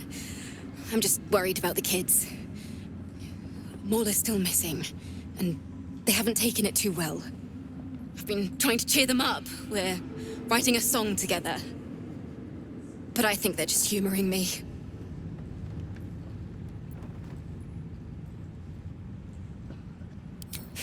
Maybe. I'd love to put on a show just for them. But it's boring if I'm the only one playing. I need another bard. Maybe I'll find one in the city. Until then, the kids and I shall work on our masterpiece. On second thoughts, I think we could be earning silver with this song. Maybe even gold. Miss Althea wants to write us a song about you fighting Ketheric. But I miss Maul. Althea's writing us a song. A stupid song won't bring Mole back. Tell her, won't you? Gods be damned. With that parasite in his brain, Father could wreak untold havoc in the Absolute's name. Should Baldur's Gate fall to the Absolute, every one of the coast cities will be ripe for the plucking. We're not just fighting for our cure, we're fighting for my father. We're fighting for the Gate. We're fighting for all of Faerun. Worm's Rock Fortress. All travelers to Baldur's Gate flow through it. It serves as headquarters for the Flaming Fist, and their commander, my father. The Absolute's army's on the march. Gods forbid a tadpoled Grand Duke throw open the gates for them. Orin, I'd never heard tell of, but Gortash I know. Or know of, more precisely. A self-styled strategic advisor to Baldur's Gate's peers. A bit player with dreams of a leading role, the way Father told it. He had no use for Gortash, and even less for his advice. I don't remember much beyond that. But where these chosen are concerned, I have a suspicion we're about to know more than we'd like.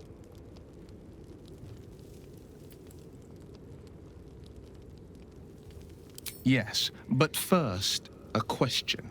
If your home were under siege, what would you sacrifice to save it?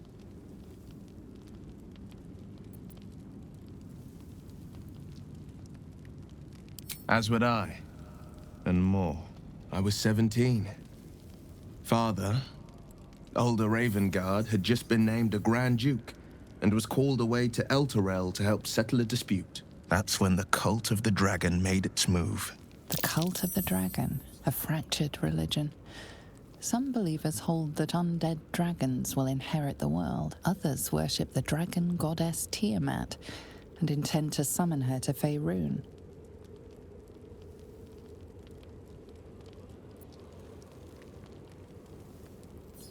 To conjure the Dragon Queen. and lay waste to Baldur's Gate. A 10-day after Father left, I heard a whisper as I slept. Duskhawk Hill. The Queen of Chaos awakens. Go alone. I grabbed a rapier and set out. There wasn't a cloud in the sky, yet not a single star was shining. There they were, gathered at the foot of the hill. Your head tingles. Will wants to show you what happened. In the looming shadow of the mount, 5 groups of 5 figures each encircle a lofty totem. Atop each totem, a dragon's head is carved, and a massive orb held in its mouth. The cultists chant, first softly, then crying to the starless sky. There is a crack of thunder, a gust of wind, and a dragon's white head appears in the storm. As the maelstrom howls, Mizora's lips press to your ear. She will destroy Baldur's Gate. Grant me your soul, and I will give you the power to save it, she whispers.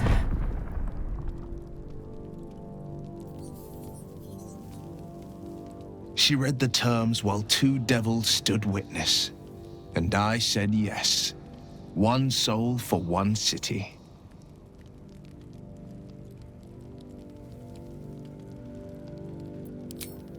She didn't. She came on order of her mistress, Zariel. Tiamat made a play for power. Zariel had other plans. That was the most Mizora's ever said. All that mattered was that she got her prize. Another pet added to her warlock menagerie.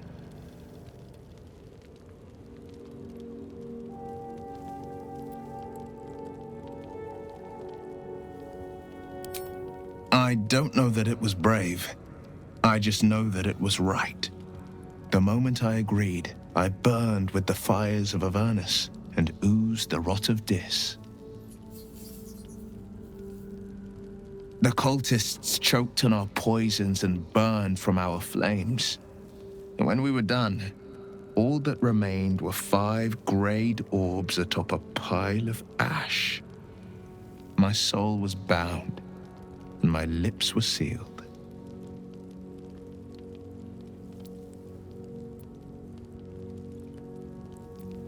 It is the one scar I ever bore of it.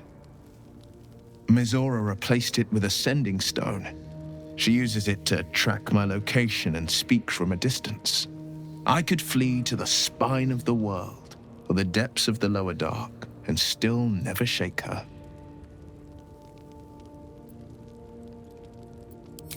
He returned to an unsuspecting city and a wayward son with a smirking devil at his side. I tried to tell him the truth, but my mouth couldn't form the words. I'd led him to the battlefield, but Mizora had swept it clean. I showed him my stone eye, but he only turned away. After, he said only one word: go. So I did.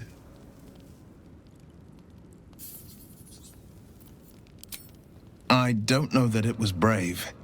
I just know that it was right. I understand.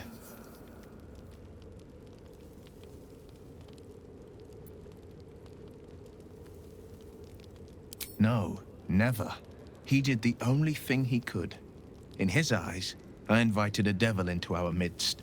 I was a fool at best, a traitor at worst, and Grand Duke Ravengard suffers neither.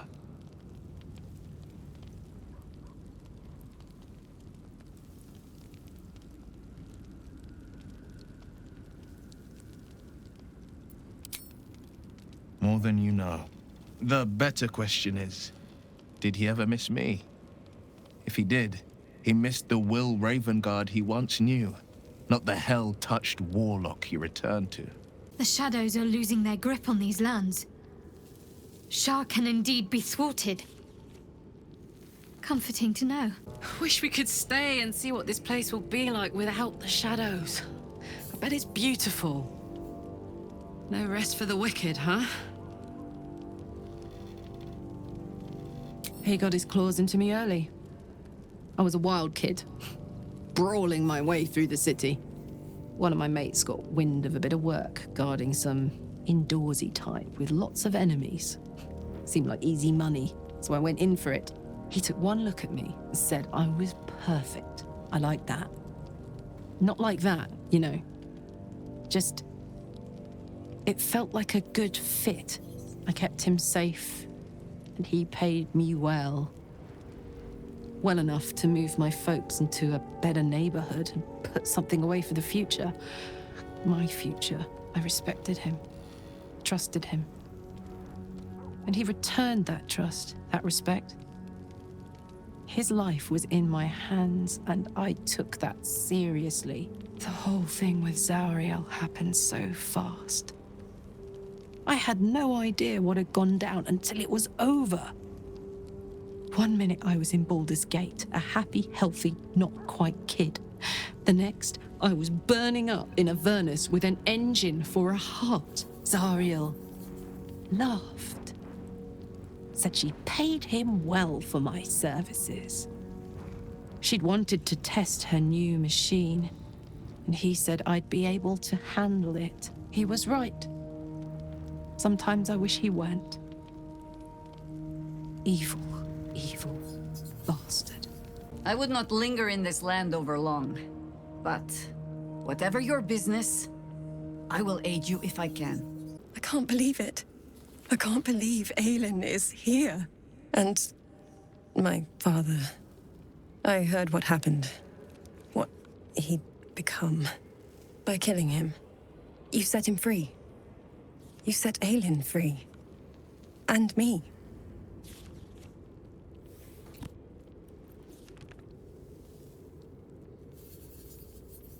A great deal. But still, some of the details elude me. Ketheric Thorm was my father. He raised me to serve Selûne as my mother, rest her soul, had wished. He was everything to me, all my life. When an emissary of Selûne came to our little town, we were elated.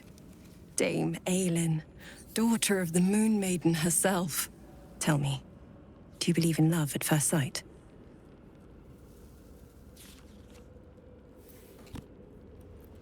That's exactly it. And I tell you, I took one look at her and I just knew. She was it. Lucky for me, she felt the same way. But my father was skeptical. Aelin is immortal, after all. I understand it's strange. There's an imbalance between us, certainly. But I suppose loving Aelin felt the same as loving myself. It was natural. Then... and this is where I still need answers. I died. I'm not sure how, why, but all was black.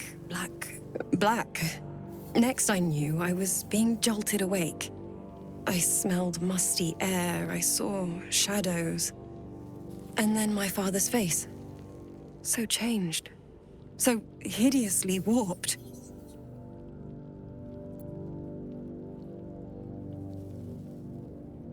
I didn't know that then, but I could see the change in him.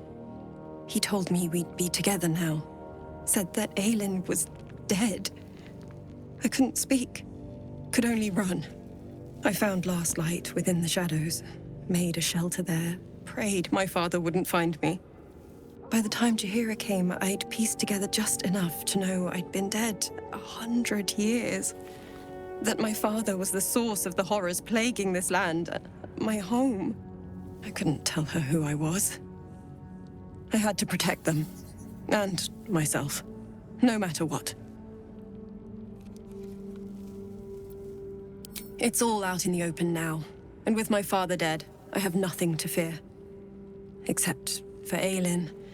She needs healing, rest. I'm grateful for your help, your friendship.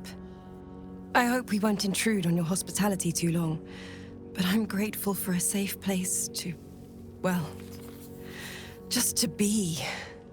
There you are. I have awaited your arrival with great anticipation. Come closer. Feel my voice rattle your bones as I proclaim our victory. Moon Maiden Selûne, hear me. Ketheric Thorm, traitor, apostle of Merkel, is dead at last. My mate, Most High. Darling Isabel is safe and well. Safe and well, and return to my embrace. Blessings upon the slayer of the Wicked One.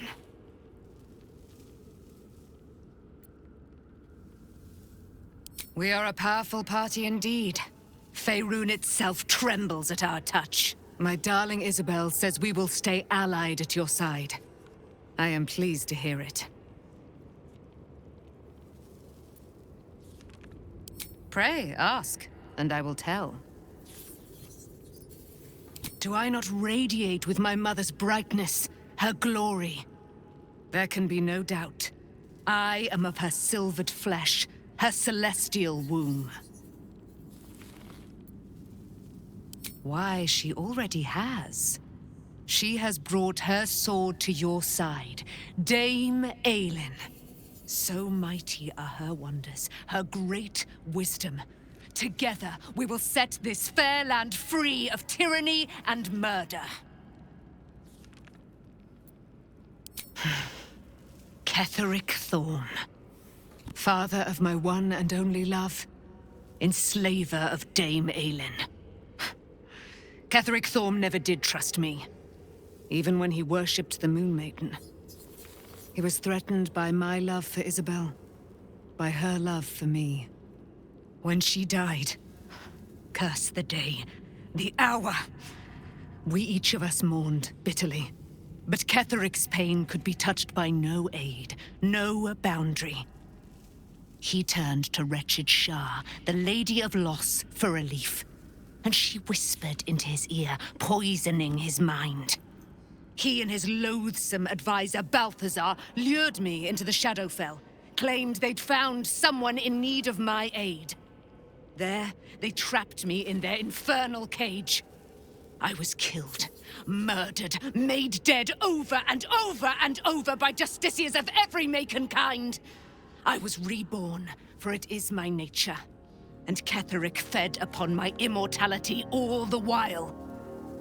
But lo, the brute is dead, and we live! Begone, friend. I have a darling to adore. In due time, Mother Selûne will tell me when the time is right. Painful truths should be handled with some decorum. Begone, friend. I have a darling to adore. I am free from my bonds, but not my duty. The dead 3 are risen. The dead 2 remain. You must face them. I will help.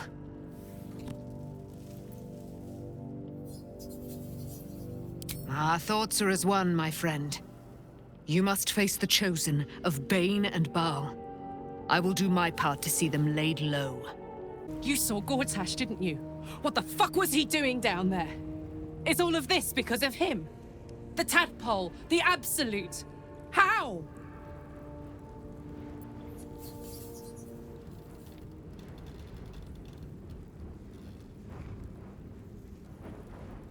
I was his bodyguard.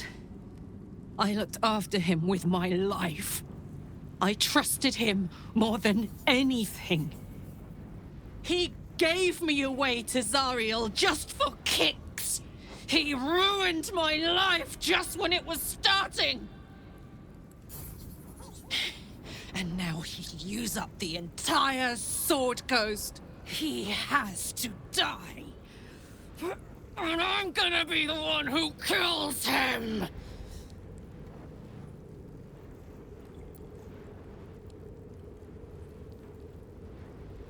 He can't get away with what he's done. To me. To us. He won't get away with it. I don't believe it. They can't be. Breathe, child. Resist not the winds of change. Let them carry thee. No.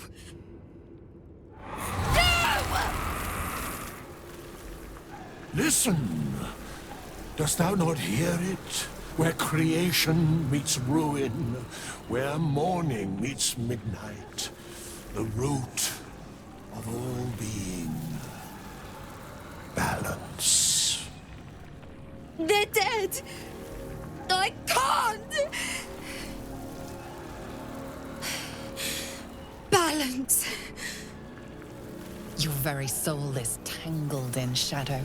Arabella's magic, wild as cursed briar. Her talent is now yours, too. The girl must learn the ways of the arcane, but she shan't remain here.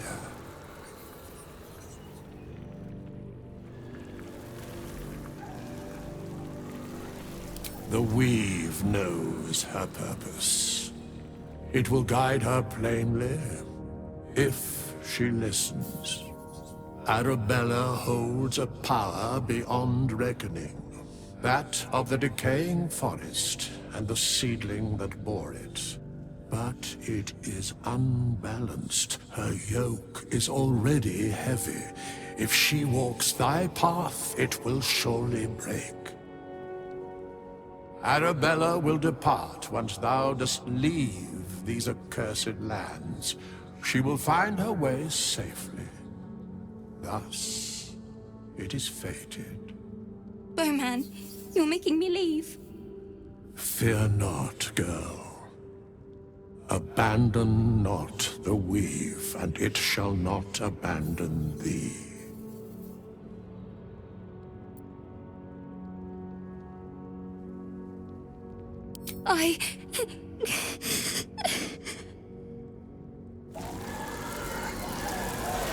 You feel grief fade as if it were your own. There is a lightness in her now, veiling the power within, soothing it. Is that my future? Is that why they died? It is. It's wonderful. Thank you, Bowman, for being nice. If there are people like you around, perhaps everything will be all right. Thou hast now a bosom companion. Take care that thou art not distracted on thy quest, seeking the comforts of the flesh.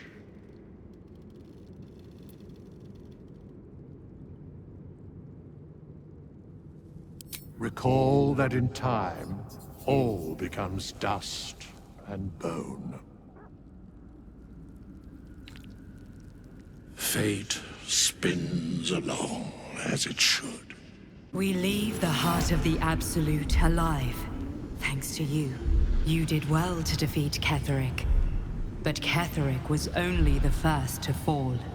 There are many more battles ahead, and they will not be so easily won. You will need allies.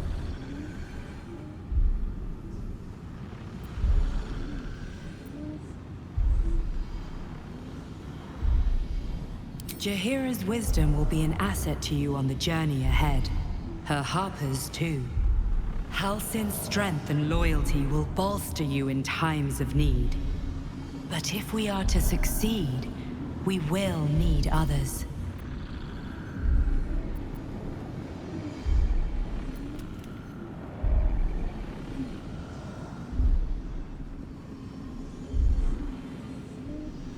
Good.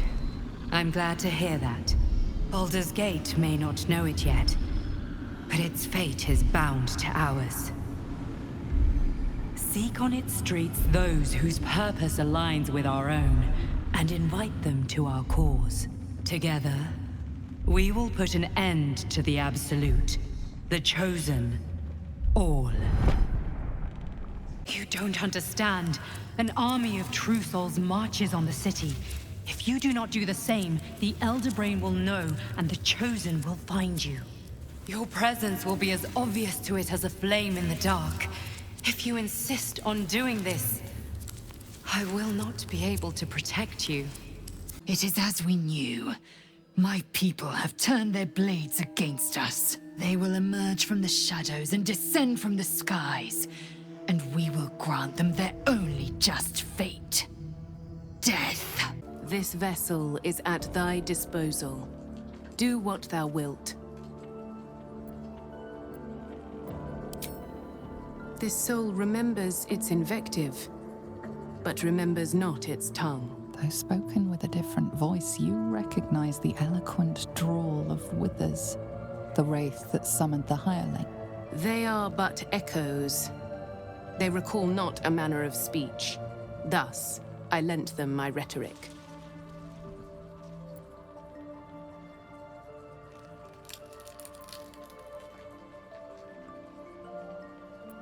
These souls clawed their way back from the fugue plane for vengeance. The art of violence is one memory not lost to them, I assure you. Now, let us return to the fray. What do you know about me? You spoke of my past, being chased by wolves. I told no one about that. Almost no one. But I certainly didn't share that with you. There is nothing I can tell you that you do not already know yourself. They trained you well, trained you hard. Chiseled away any part of you that did not fit their plan. They made you forget. I chose to do that. For the mission to protect Shaz. Secrets. Yes, yes, that is an old song, girl. Your goddess cares more for her precious secrets than she does her devotees. Get to the point. When you freed me, you severed a bond between me and that dog, Thorm. A bond of pain. His, inflicted on me. When I laid eyes on you, I sensed a similar bond. You, tethered to two others. Someplace distant. Let me help you remember. You feel Shadowheart's mind tug at the edges of your own. You know this sensation. She wants you to see whatever is about to be revealed.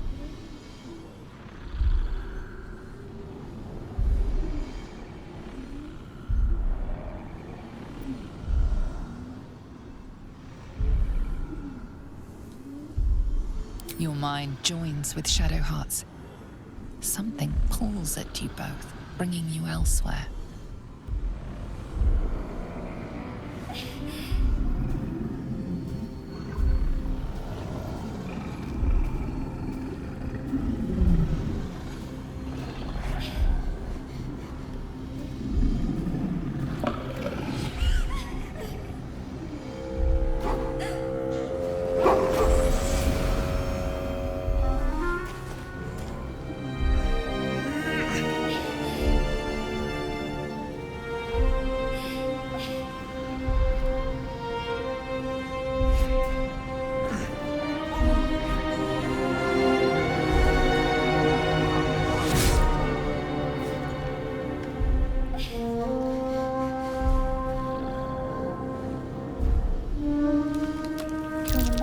It is a common rite among Luna's followers to send their children off into the woods to find their way home.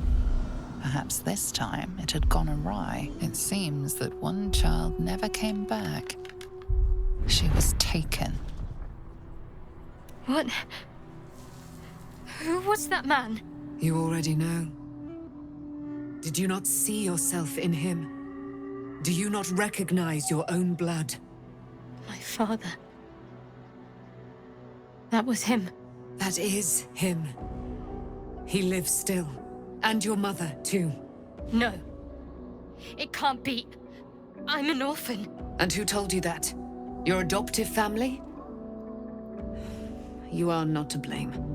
You were young, impressionable. They took you because they wanted to break and remake you. But you are a child no longer. You are a woman. One who knows what must be done. My parents. I need to save them.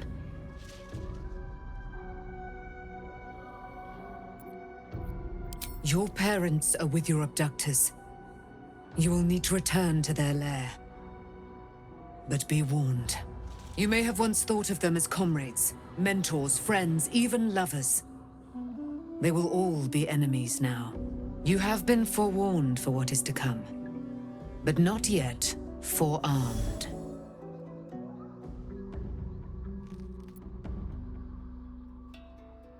I was able to retrieve it before it sank too far into Shah's umbral domain. Shah is quick to discard whatever she has no use for. I think you know that well enough. But I felt it call to me as I took flight. Whatever Shah calls her own, Selûne has equal claim to. They are one and the same. Their power is matched and mirrored. Take it. You will find it useful. What you do with it, that will be up to you. Same as before. I'll need every advantage, it seems. Thank you. A debt repaid.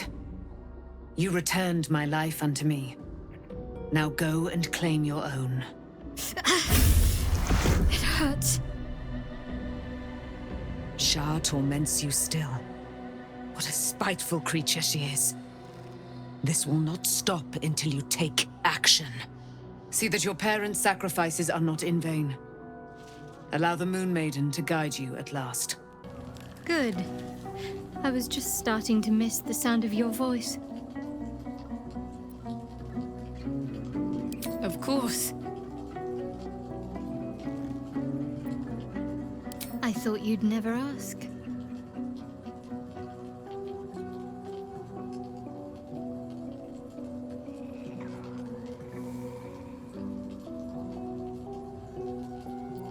Fine. What's on your mind? No notes. You've exceeded my every expectation. Considering all we've been through, I think I was very lucky to find such favorable company. And attractive company too, no less. I've been lied to. My whole life. And I was gullible enough to just believe it. My parents are alive, and I have to save them. I think a part of me always knew that. A part that Shah denied to me.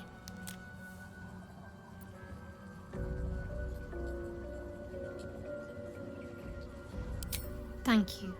But I want you to refrain from foolish heroics. When the time comes, we'll be entering a nest of vipers. I couldn't bear to lose you. Not after everything. We'd better press on for now, and hope we're ready when the moment comes. But before that, there's one thing I need to see to. You'll see for yourself soon enough. Just leave it with me. Of course. Not sure what to feel. My parents are alive, and I need to save them. I'm lucky to have you by my side. I don't think I could face what's to come otherwise. The curse has been lifted, the land's cleansed of the shadows. Ketheric's reign of living death is over. Your courage has been tested, and in this at least, you have triumphed.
Sergeant, if you are here, I presume Wern's Rock is secure, and preparations for my inauguration are complete. No, Lord Gortash. We were interrupted. Another quake in the lower city. More severe this time. So you came cowering to my chambers? I'm flattered, Sergeant. But even I cannot command natural phenomena to cease. Forgive me, my lord, but there is panic in the streets. The people are afraid. Perhaps the people would be calm if you kept your nerve. I expect better from the flaming fist than to run scared from a slight tremor in the earth. Get back to your duties. Duties, duties, duties. Patrolling and saluting and following and bowing and scraping and yes sir, no sir, rip and cut your throat, sir. Your plan is falling apart, lordling. Give me a reason not to cut you to ribbons. Control yourself, Orin. We need to focus on reuniting the stones or the brain will break free. These quakes are just the start. Neither of us expected the Prism Bearers to kill Ketheric. They'll be traveling to the city. Let's make sure we give them a Baldurian welcome. I itch to peel you, to split your skin, to see your skull shine in the light. Little tyrant. Lucky for you, I harvested a whole family of living flesh in Rivington at high sun. They will sate my blade thirst tonight. Oh, but tomorrow, and tomorrow, and tomorrow, and tomorrow, my blades will thirst again.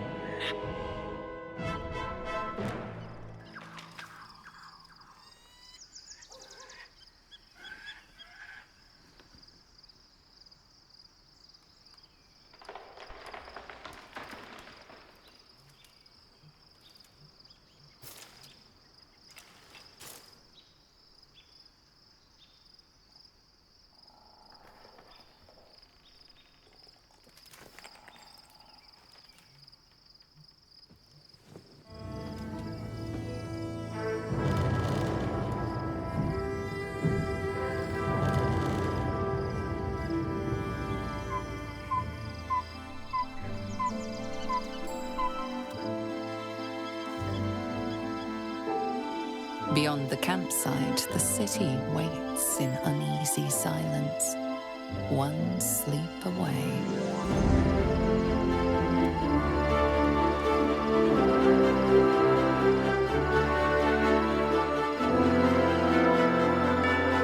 The gate is closed, as is Cazador.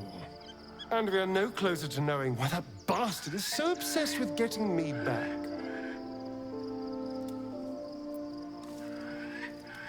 I think we should track down my fellow Spawn. I'm not exactly looking forward to a reunion, but perhaps they'll know something. If we can find them, we can force them to tell us what he's been doing since I was gone. And honestly, I imagine they'll be coming for me in the night if I don't.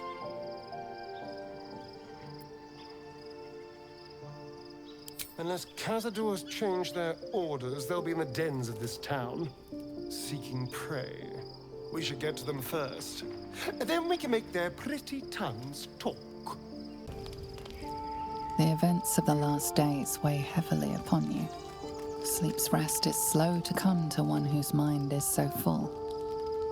The Absolute is not a god, but an elder brain controlled by the chosen of the Dead Three. They mean to use it to take control of the Sword Coast. All who carry the tadpole are governed by the brain, and by extension the chosen. It will take but one order to transform them into an army of mind flayers. This would have been your fate too, were it not for the astral prison, and the mysterious visitor inside of it. With her help, you have uncovered the cult for what it really is. A plan of conquest orchestrated by the gods of death themselves. Together, you have the power to thwart the Dead Three. If you follow this path to its end, the Elder Brain will not answer to the Chosen. It will answer to you. Will you liberate them from their parasites and their religious delusions? Or will you use the power you gain for your own purposes?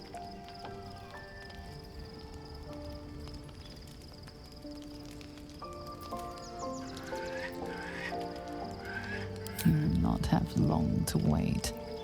All you need to do now is sleep. But sleep is not for you. Hear me.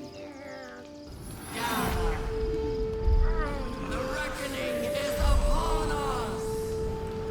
The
you do anything, I am your ally.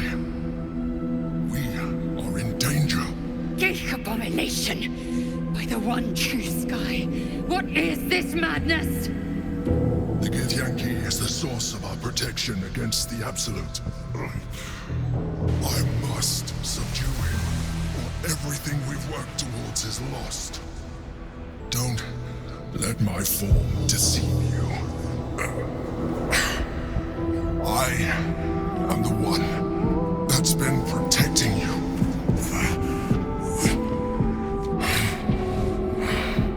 I am the one that came to you in your dreams. Help me.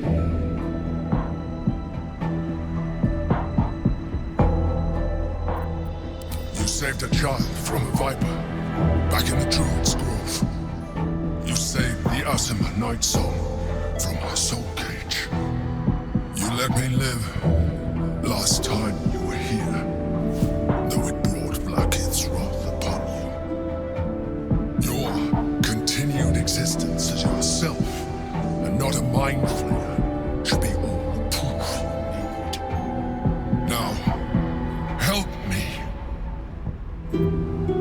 The God. Destroy the God. They prevent me from subduing their master. Do it now! Aid an illicit against Githyanki. We cannot. We must not! Your blind loyalty will be your undoing, Lae'zel. Fight with me for your own survival. Together, we can turn the tide.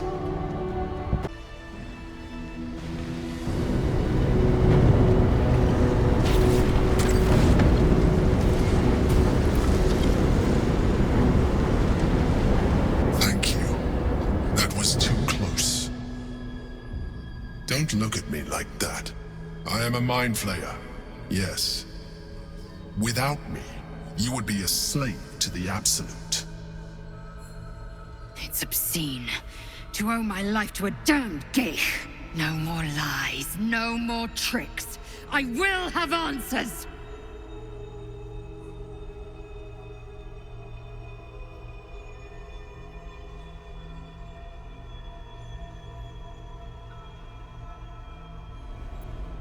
You may call me the Emperor. An adventurer, I came from Baldur's Gate, though I was never one to be constrained by circumstance. I longed for more. That longing brought me to Moonrise Towers on a search for treasure, to a colony of mind flayers who caught me, changed me into what I am now.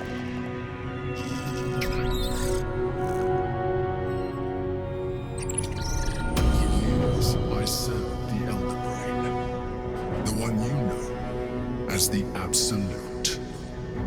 I was a thrall like any other, but I was fortunate. I broke free and started a new life in my old city. I sustained myself on criminals, unglamorous, but there are plenty of them, rarely missed, and they fueled me while I did my work.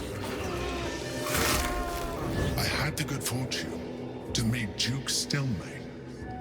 We formed a partnership, and through her, I became the governing force behind the Knights of the Shield, the largest mercantile operation in Baldur's Gate. People referred to me as the Emperor. Such was my influence, though of course they had no idea what I really was. My needs were sated. I was happy for a while, until my true nature was discovered by the tyrant himself, Lord Gortash. He tore me from my home and brought me back to the Brain, where I became a slave once again. A slave he continued to call me Emperor. The name was intended as a slight, to remind me of the heights from which I fell.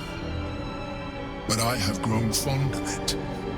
It encapsulates well who I've become.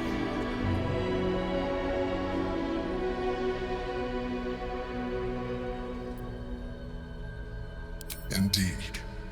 His hubris knows no bounds.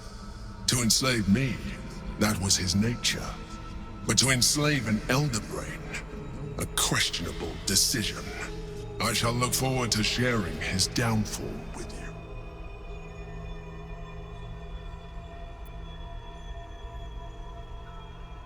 Rather them than potential future allies, like you.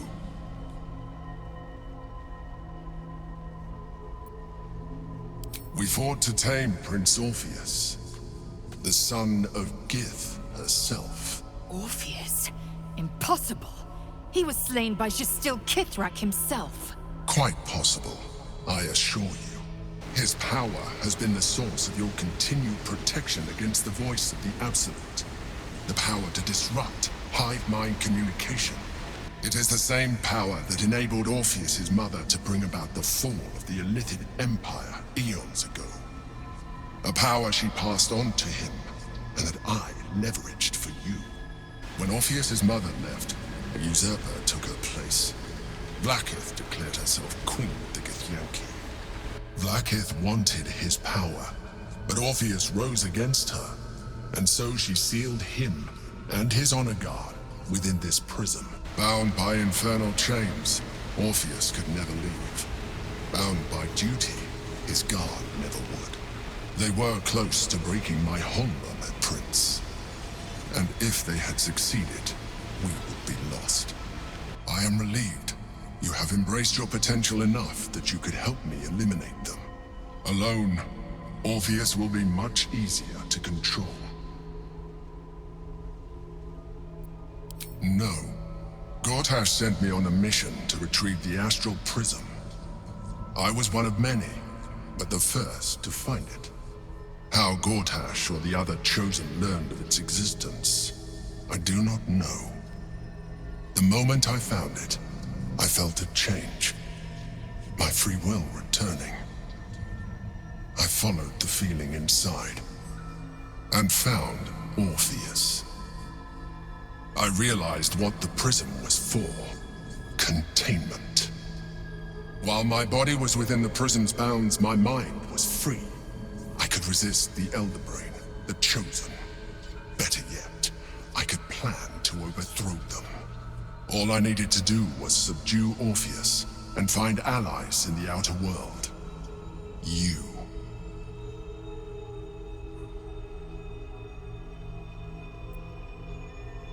Most certainly Orpheus. He is a threat to her reign. Some Githyanki still revere him in defiance of their teachings. Vlaakith was safe as long as they believed him to be dead. But as you can see, he is very much alive.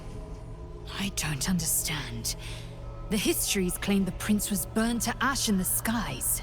Your histories are fabrications. The prince was not killed.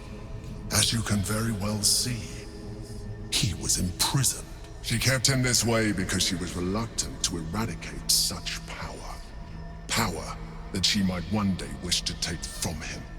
If the Githyanki ever find out what she has done, there will be civil war. Vlaakith will be finished.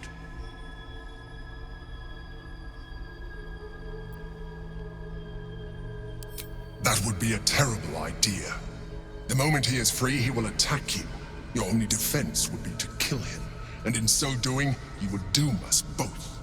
Even though he is subdued, you feel Orpheus's revulsion, a pulsing hatred that cannot be contained.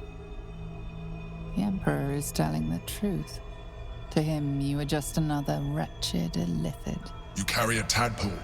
As far as Orpheus is concerned, you are already a Illithid, a sworn enemy. Just like me.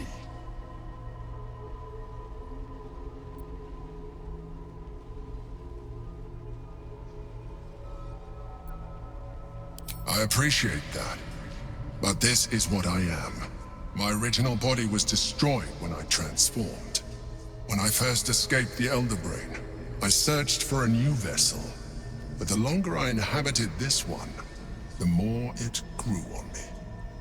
I realized that returning to my former self would only impose limitations. any advantage I could gain by restoring my original appearance, I already had to hand in the form of magic, and that humanoid shape you've come to know.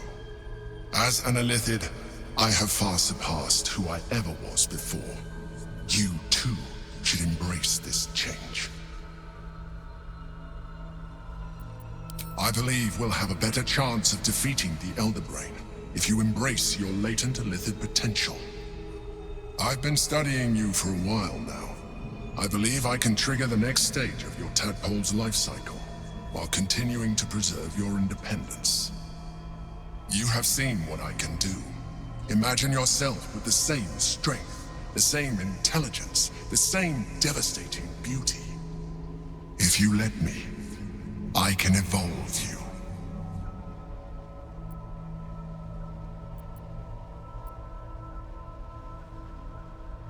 The answer is twofold. One, I can, but it would kill you, as I told you before. Two, why would I?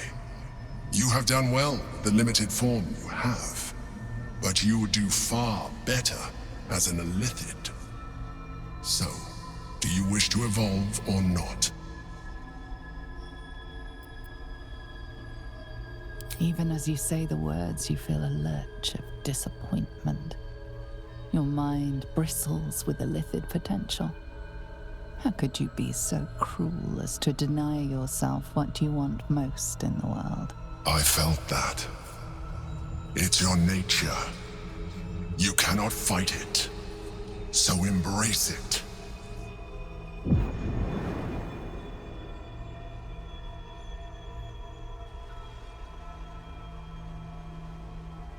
It wants to evolve, but it cannot do so alone. It must commune with another. A tadpole, nurtured by the psionic energy of the astral plane, cocooned here for millennia. It has become extraordinary.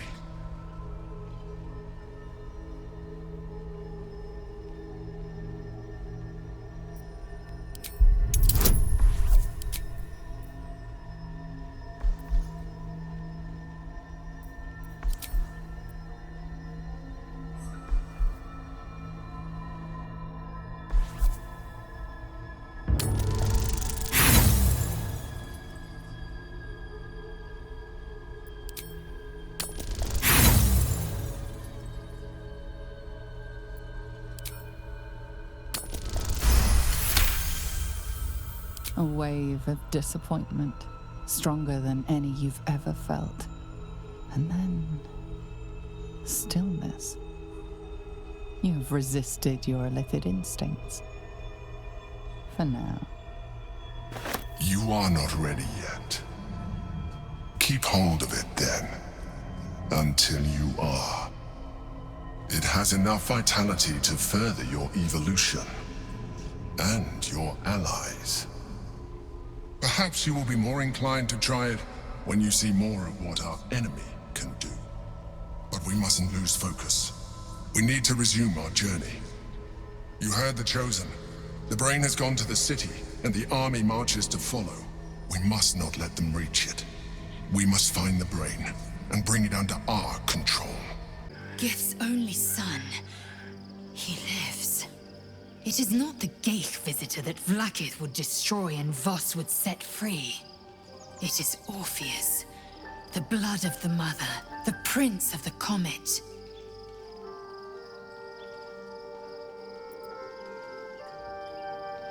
And even more powerful still. It said he could bring 1,000 Githyanki to their knees with one command. Listen close. The Emperor spoke only in half-truths. For you to know the tale of Orpheus, you must know the tale of Gith and of Vlaakith. Long ago, when we rose up against our Geich slavers, Mother Gith made for the Hells to secure an alliance with the Archdevil Tiamat. Tiamat gifted the Githyanki our red dragons.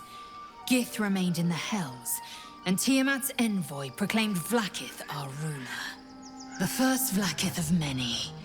It is Vlaakith 157 whom my people now call Queen.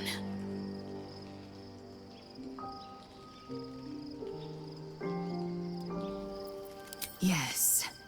Our current queen has claimed undeath and reigned for 1,000 years. But it was the first whom Orpheus tried to slay. Orpheus is Gith's only son. He led his mother's own honor guard in a coup against Vlaakith I. It was Kithrak Voss himself who slayed the prince in vicious battle. Or so the Varshas teach us. Yet the Prince of the Comet's been with us, subdued by that repugnant Illithid. Should Orpheus go free, he would tear Vlaakith's empire to pieces and build new glory from the scraps.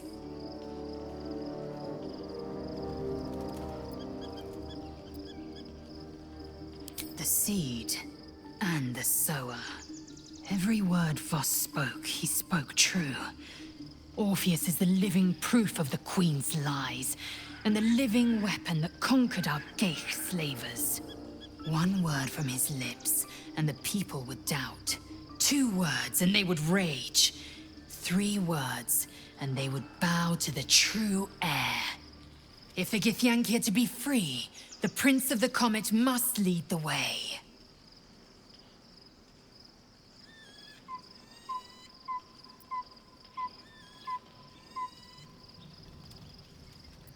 It also promises to break us beyond repair.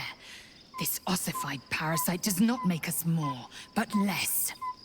There will be ice where once there was fire. There will be a void where our souls once resided. I know, and I won't.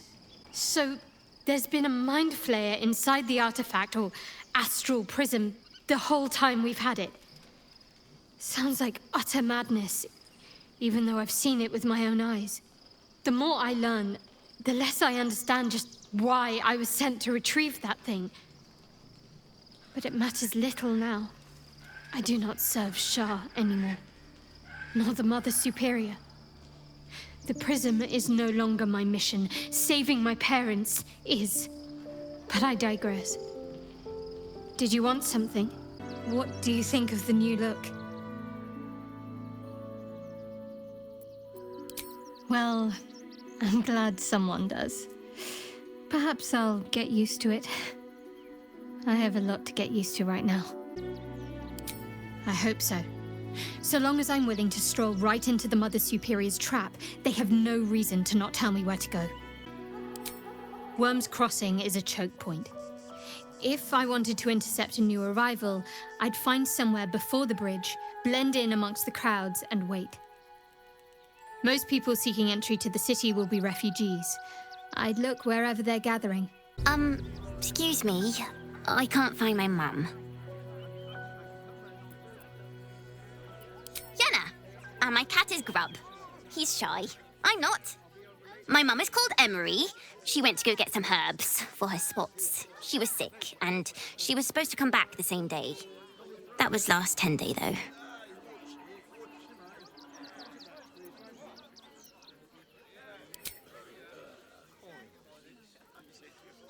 Wow. Thanks. My mum would like this. She's the best cook in the world. And she taught me, too.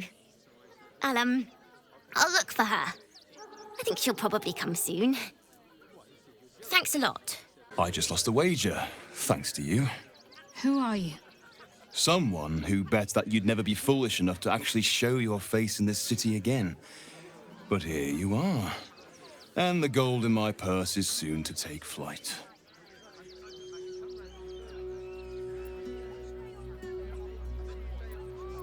There have been whispers about you, sister. About your faith, your loyalty, your company. I can't help but feel the strangest twinge of disgust as I look upon you. Is it true? Has Our Lady forsaken you?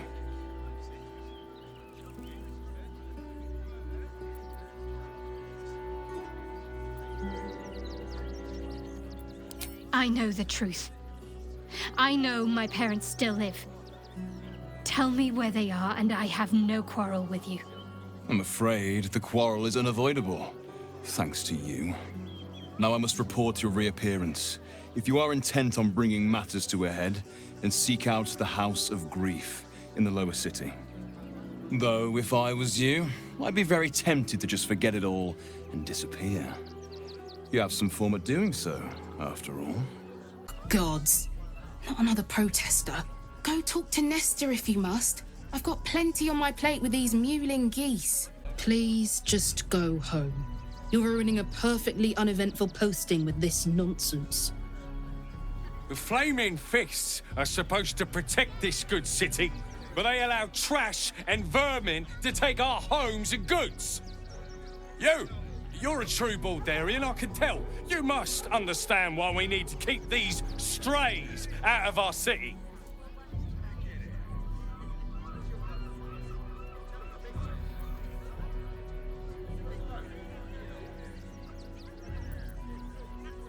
Excuse me? I was born inside the city walls, a Baldurian through and through. Wherever you're from, clearly they don't teach manners. Donations? Do you know advice? The refugees. If you don't have anything to donate, you can get going.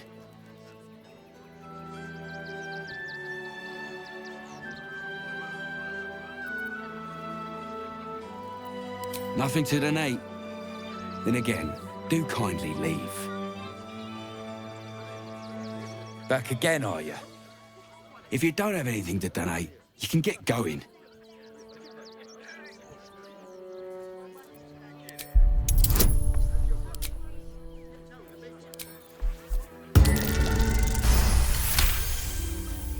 Well, if you must, I suppose it saves me the walk. But if you're gonna do it, hurry up. I say, terribly decent of you to come over and exchange pleasantries. Oh, how kind of you to say. I have been growing my bristles out. It's something of an art, you see. Salutations once more, old stick. Always a treat to have visitors.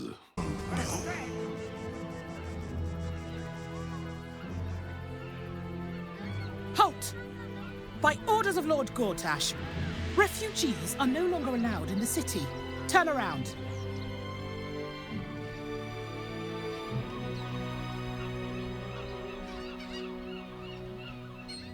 Well, do you have the means to support yourself?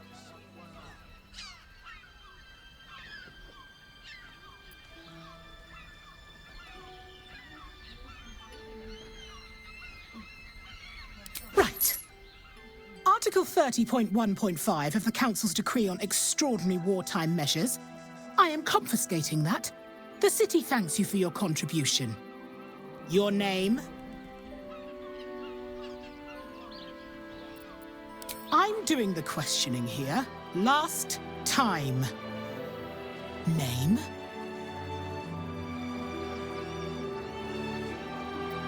Well met, citizen. Your parasite stirs. From the construct, you feel connection, resonance. I am a Steel Watcher, citizen. Here to serve the people of Baldur's Gate in the name of Lord Enver Gortash. State your business.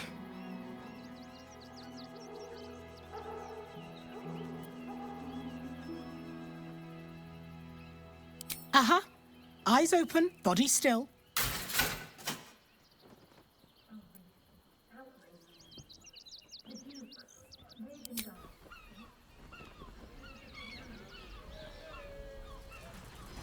Behind the Watcher's gaze, a presence awakens. You are seen. You are known. Your party's prior transgressions are reflected in its stare, as witnessed by the cult's ever-alert, scrying eyes. It has heard the howls of slaughtered goblins. The Watcher speaks directly into your mind with a voice like poisoned honey. You are marked for special treatment. Not simply an enemy of the people, but an enemy of the Absolute. Come quietly, or die. Your peaceful surrender has been noted. You will be transferred to Worms Rock Prison, where you will await further sentencing. What do you want?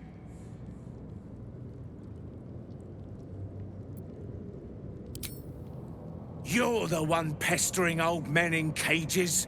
Now scram with your sourpuss. You're disturbing my sitting time.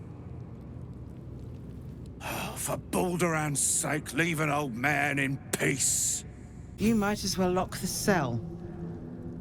You're too late. It's over.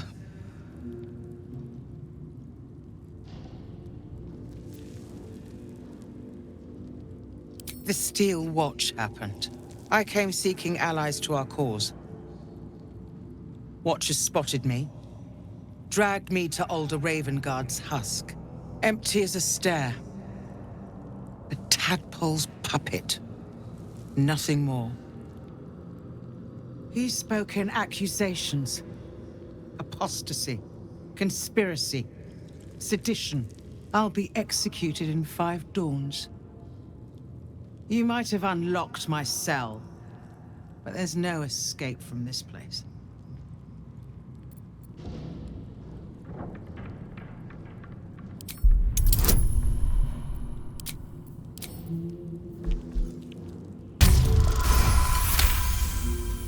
When the people need a miracle, you cannot wait for the gods to answer.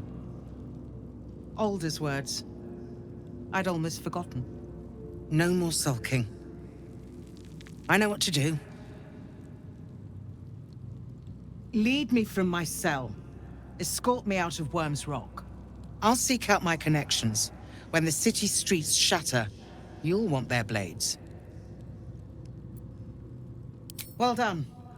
Lead the way. The way should be clear. I can't thank you enough for getting me out of that damned prison. And for giving me courage when I'd all but run out. When the flames roared loudest, you pulled me to safety. Most would have let me burn. I won't forget it. I will travel to the upper city, find what allies I can. You won't fight the coming battle alone. As long as the city stands, I will stand with it. This is my promise. The place was empty.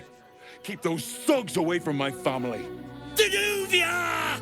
Get these spotters out of my house now! Arthur, sweetheart, you paid me and my boys to be caravan guards, not cattle wranglers. If you want us to get our hands dirty, it'd be our pleasure. But that'll be extra. I just want to remove these unlawful interlopers from my property. My point exactly. They're like kobolds. You let one in and soon the place will be crawling with them. I'm a very magnanimous individual, but this is my home. Either they leave or I'll make them.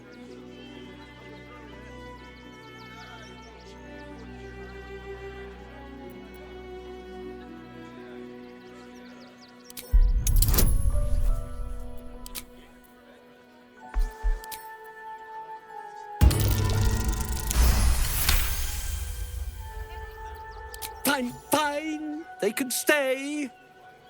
Just don't blame me when they turn on you like the mongrels they are. I respect your hustle, sweetheart, but it won't work on me. You've stepped on the guild's toes, and we'd like a little something to make it better. The Guild, a loose coalition unifying every criminal outfit in the city under one collective rule, from cut purses to contract killers.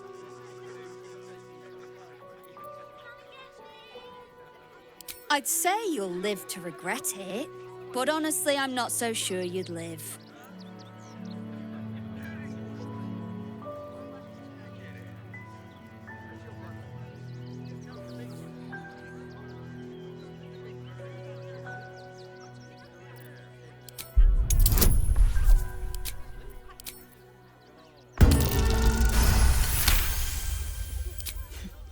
think you're overestimating your abilities somewhat. But I haven't got time for this. Come on, boys. We've got places to be. Before you lies the unconscious body of a mind flayer, glistening and raw. A newborn. Unattended. How fortunate.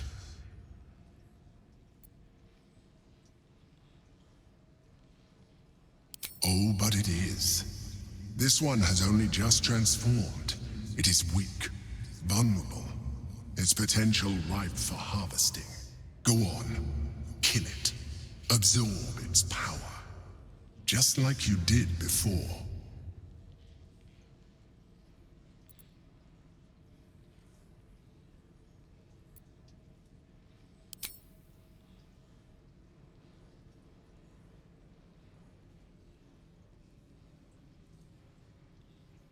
Come no closer, you. You. What are you? What am I sensing? You are like me.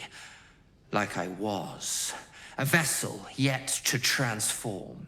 Help me. I am so hungry.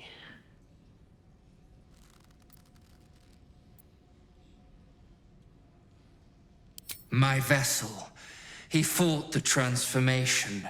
He found it excoriating. I can still taste his terror. It is delicious, but will not sustain me. We need to feed. We need a brain fresh and frantic to restore our strength.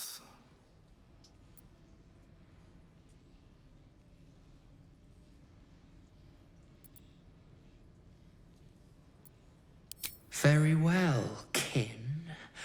I shall dine on you. Look, investigator. Brilgor might have been a criminal, but he was no murderer. You're missing something. You have to be. Enough, Yanis. Listen to yourself. You are defending a man who ritually slaughtered your high priest. The evidence speaks for itself. Brilgor killed Father Lorgan, then, be it out of shame or profane duty, offed himself with the same blade. Case closed, Sister Yanis. Shitey little elephant. Oh, I apologize, stranger. Language like that hardly befits a rector of Ilmater.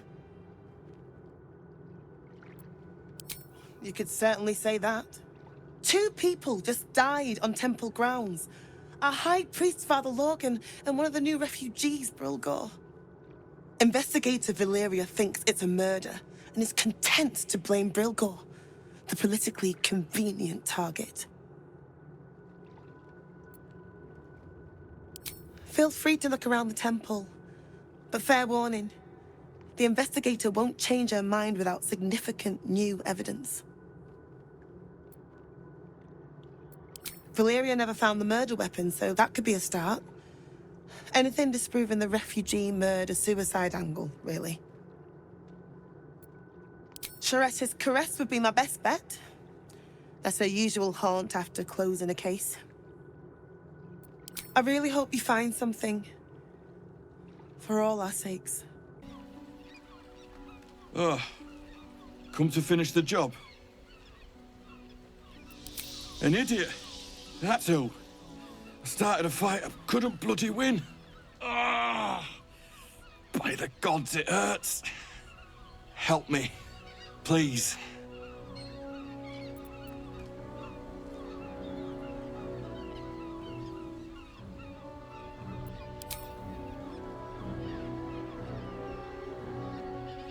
No. It's too late for that. No potion or spell can fix this. Get this blade out of me. Use it. Kill me. Kill me now.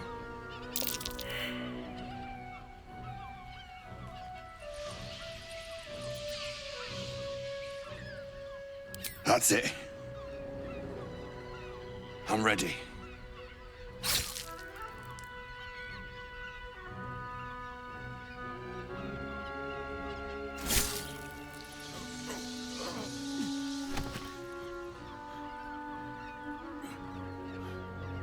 That's the best you can do. So weak.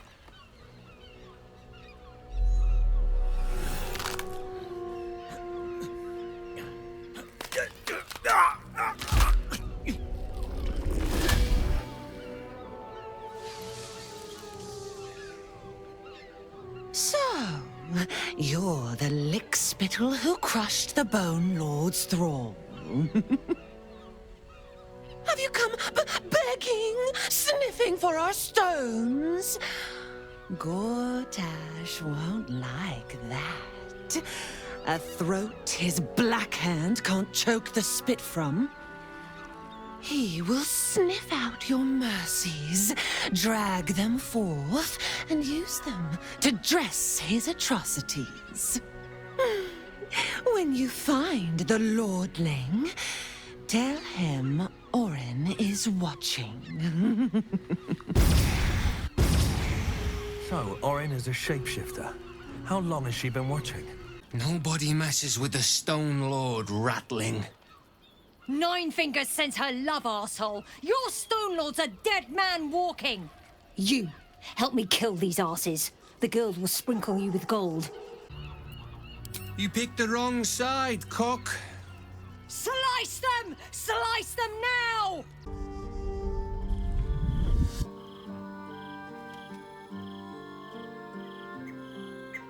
Queen Vlakith. Skra! You are a Charlotte, and still you speak my name. I've seen the captive Orpheus with my own eyes. Spoken to Shestil Kithrak Voss. You lied to us. Enslaved us. The betrayer Voss lies! I have only a moment, and you, Hashalak, will listen. We are Githyanki. We move mountains. We snuff out stars. We shake the plains. The traitor Voss has lied to you. The heretic prince would shatter us in an instant. The great Dominion shrunk to the head of a pin. Can this be true? Is the Githyanki prince really a threat to his own people? Or simply a challenge to Vlakith's rule? Return to the astral prism. Slay Orpheus the Pretender. Serve me, and I will ascend you. You will be no mere warrior, nor Kithrak. You will be Barta Vlakith, commander of dragons. My only, my chosen. A final chance. Kneel before me. Make your promise. Lae'zel's thoughts become yours. The sight of Orpheus looms over her mind. Voss's words echo within it. She means to forever turn her back on Vlakith.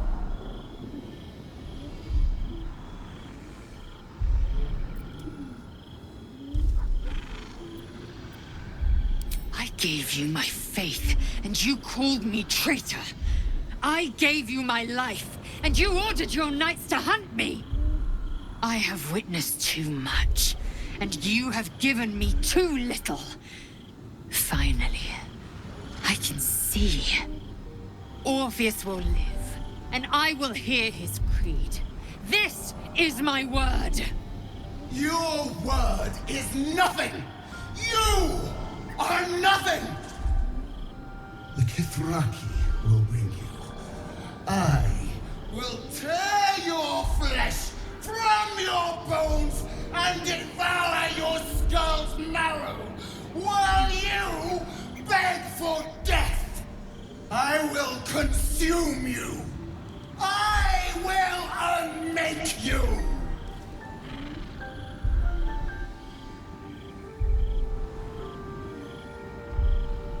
I hope you're here to discuss that contract you just signed.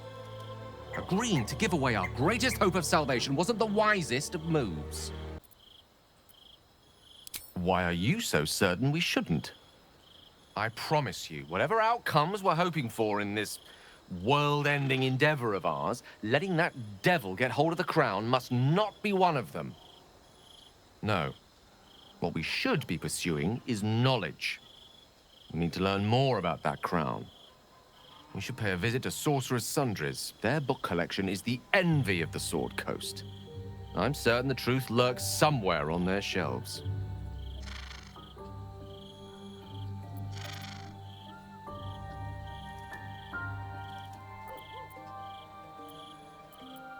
The only kind I have? Ha! Sorcerer's Sundries is no mere trading post. It's been serving the arcane community for centuries. Their collection of rare tomes is unparalleled. Nethery sects are hardly commonplace, but I'm certain they'll have one or two stashed away. You'll have to forgive my eagerness, but if my suspicions prove to hold water, this could be the answer to all our problems. I didn't think I'd live to see the day when Lae'zel turned her back on Vlaakith. But all things considered, good for her. Hi. It's me, Yenna. You remember me, right? You were really nice to me before, and, my mum hasn't come back yet. She might come later. I don't think she's coming. Could we maybe stay here? What harm? She's little, won't take up much space, or make much of a dent in our provisions.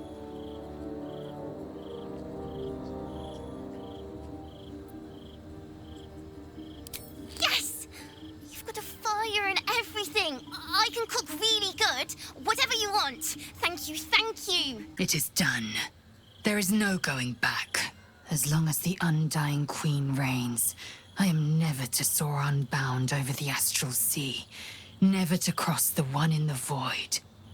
As it should be. Better a short life built on truth than immortality woven of lies. Better to unite the Githyanki under a prince who would free their minds and honor their bodies. So why do I feel so bitter?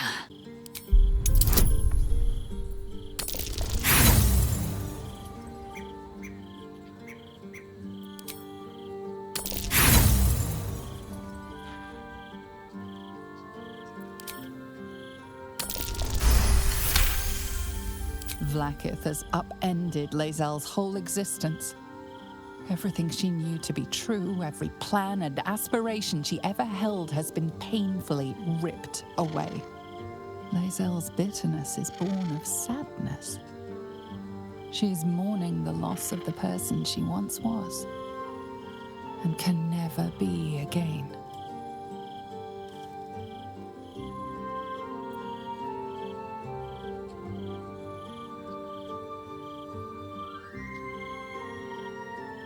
How well you've come to know me.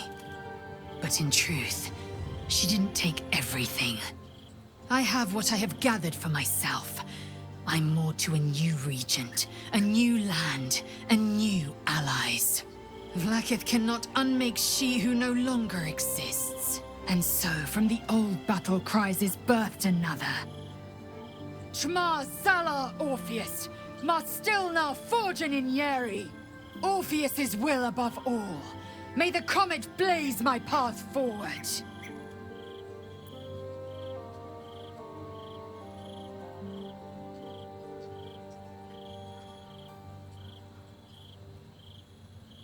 Orpheus's freedom is my want and my need. To deny his freedom would be to deny my own. There will come a time when I can think about myself beyond the Lich Queen who enslaves the Githyanki, and the prince who would liberate them. But that time won't come until the Prince of the Comet flies again. We find Voss at Sharess's caress, and retrieve the key to releasing the prince. Orpheus Tufki Narsin. I brought my own paring knife. Now I just need some ingredients, and I'm gonna make something really good, I promise.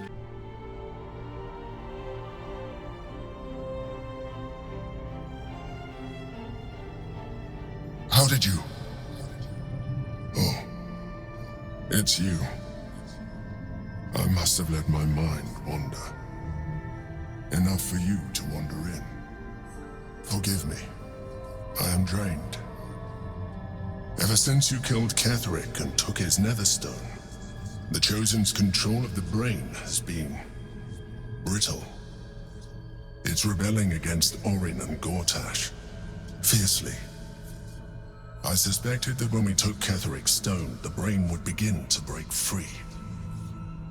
Those brain quakes confirm that my suspicion was correct. I do not know what happens now when it receives their orders, and I do not dare guess. You feel the Emperor's fear as if it were your own. An elder brain enslaved is one thing. An elder brain unleashed will be the end of everything. Beautiful, isn't it?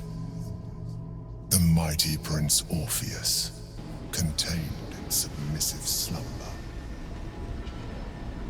Come. You may as well sit a while, now that you are here. Your company isn't unwelcome.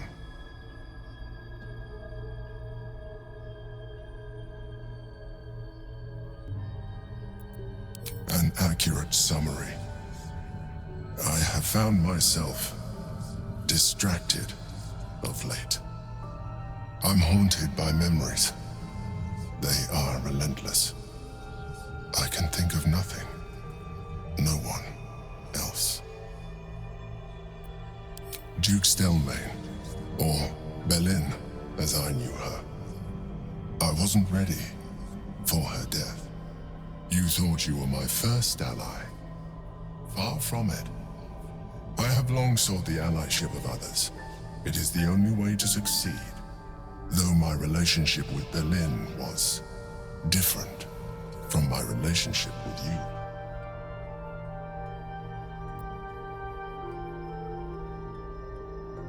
In a way, but not the way you're thinking of. In life, she was my business partner, back when we ran the Knights of the Shield. A difficult task for a mind flayer. Duke Stelmane trusted me, and the city trusted her. I conceived the plot, but Belin took center stage. It was she who met with the merchants, politicians, and patriarchs. It was she who negotiated deals and signed off on agreements. Her rooms played host to the most important conversations in the city. Together, we brought order to chaos. At its height, everything that happened in that city went through the shield. Through us. I could not have done any of it without her. Just as I cannot do any of this without you. But now, she is gone.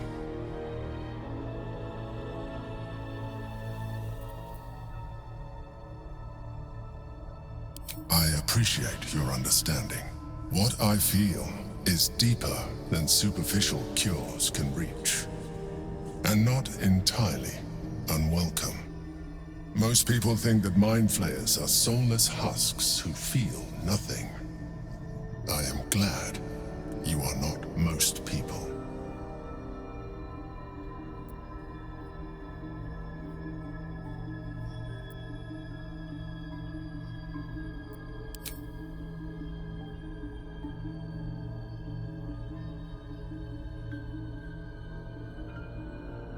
You have shown me great empathy.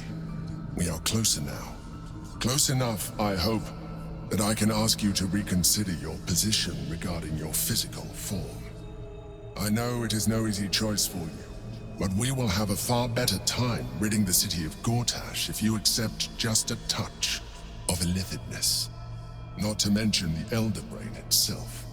Our chances against it greatly improve the more illithid we both are. Another quake. The brain is rebelling again. I need to focus. And so do you. Valeria never found the murder weapon. That would be definitive proof that they missed something. That's it! Proof that Valeria missed something. They'll have to listen to you now. If you can convince them of Brilgor's innocence, then perhaps Ilmater could shed one less tear this day.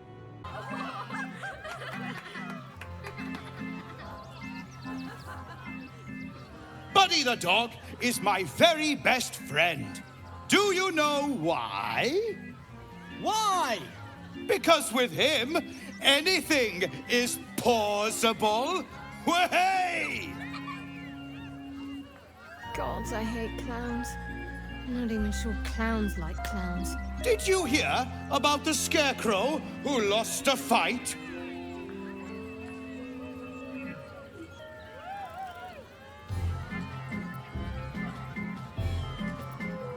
He got the stuffing kicked out of him. Way! Oh, you're all such good friends. I've had a wonderful time, but I have to go. Oh, well, if you insist. How about a magic trick? But first, I need a volunteer with nerves of steel and the heart of a lion. Who will it be? Who? The hair on the back of your neck raises as a shiver passes through you. You, my special assistant. Come on up. You've been here before, and you'll be here again. The clown is sizing you up, getting your measure. It's a trap, one that this clown is eager to spring. Come now! Don't be a cowardly Connie! Perhaps you need a little encouragement.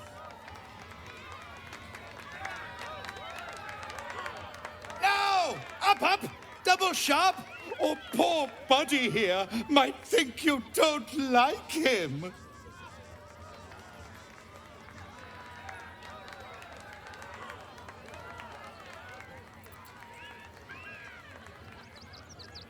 A round of applause for the stalwart heart!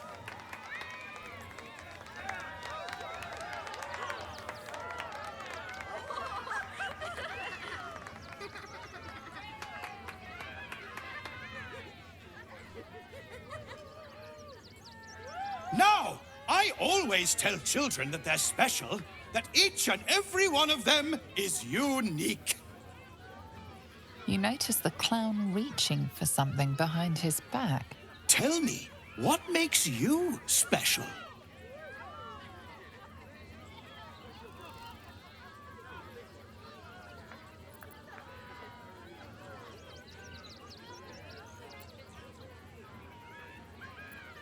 Boring! Anyone can do that. You, my friend, are the most special person in the circus, in all of Baldur's Gate. Does anyone know why? Why? You're special, my friend, because I have a message just for you. Praise the Absolute. You sense something behind you. Instinct takes over. Oh dear. Screaming children, an oozing corpse, and it's not even my birthday. Lucretius, ringmaster, necromancer, bringer of the night. Oh, and wine lover extraordinaire. It's a pleasure, darling. I thought the Absolute wouldn't dare set foot in my circus. To use such a woeful dribbles impersonator, why, it's downright rude.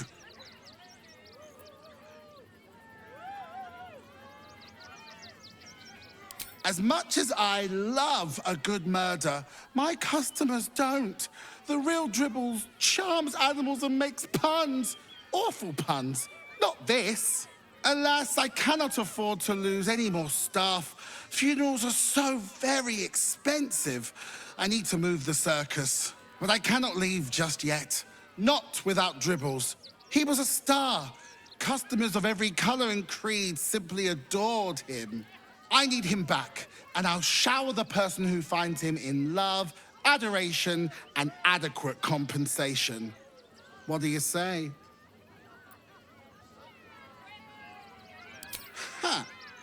I can respect that. And you're in luck, because I am old, darling. Ancient. I have seen stars explode and civilizations fall. Along the way, I happened across items of such power that would make you weep with awe. Find my dribbles. You won't be disappointed. That's the spirit, darling.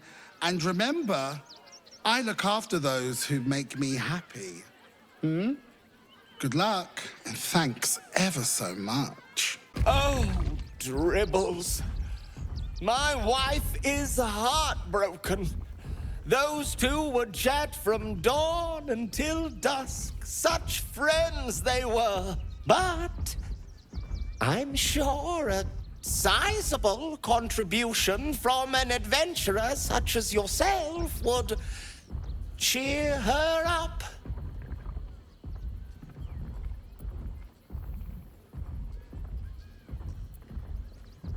Oh, my wife shall be delighted.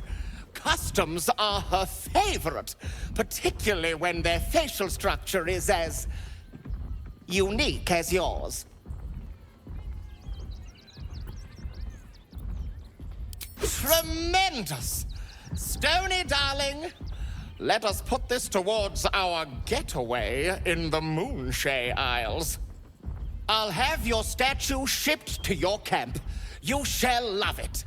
We guarantee it. Dribbles is dead. Joyous news. He was most irritating. Behold! Akabi's Wheel of Wonders is better than any clown. Let us see if you have luck's favor.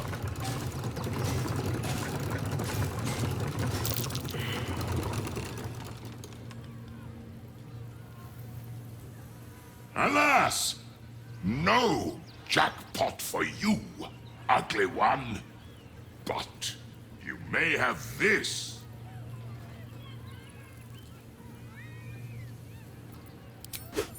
Yes! Drown me in coin, and perhaps you shall win the ultimate prize.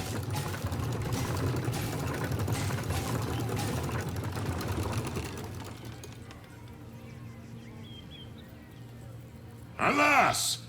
No jackpot for you, ugly one. You are welcome, putrid one.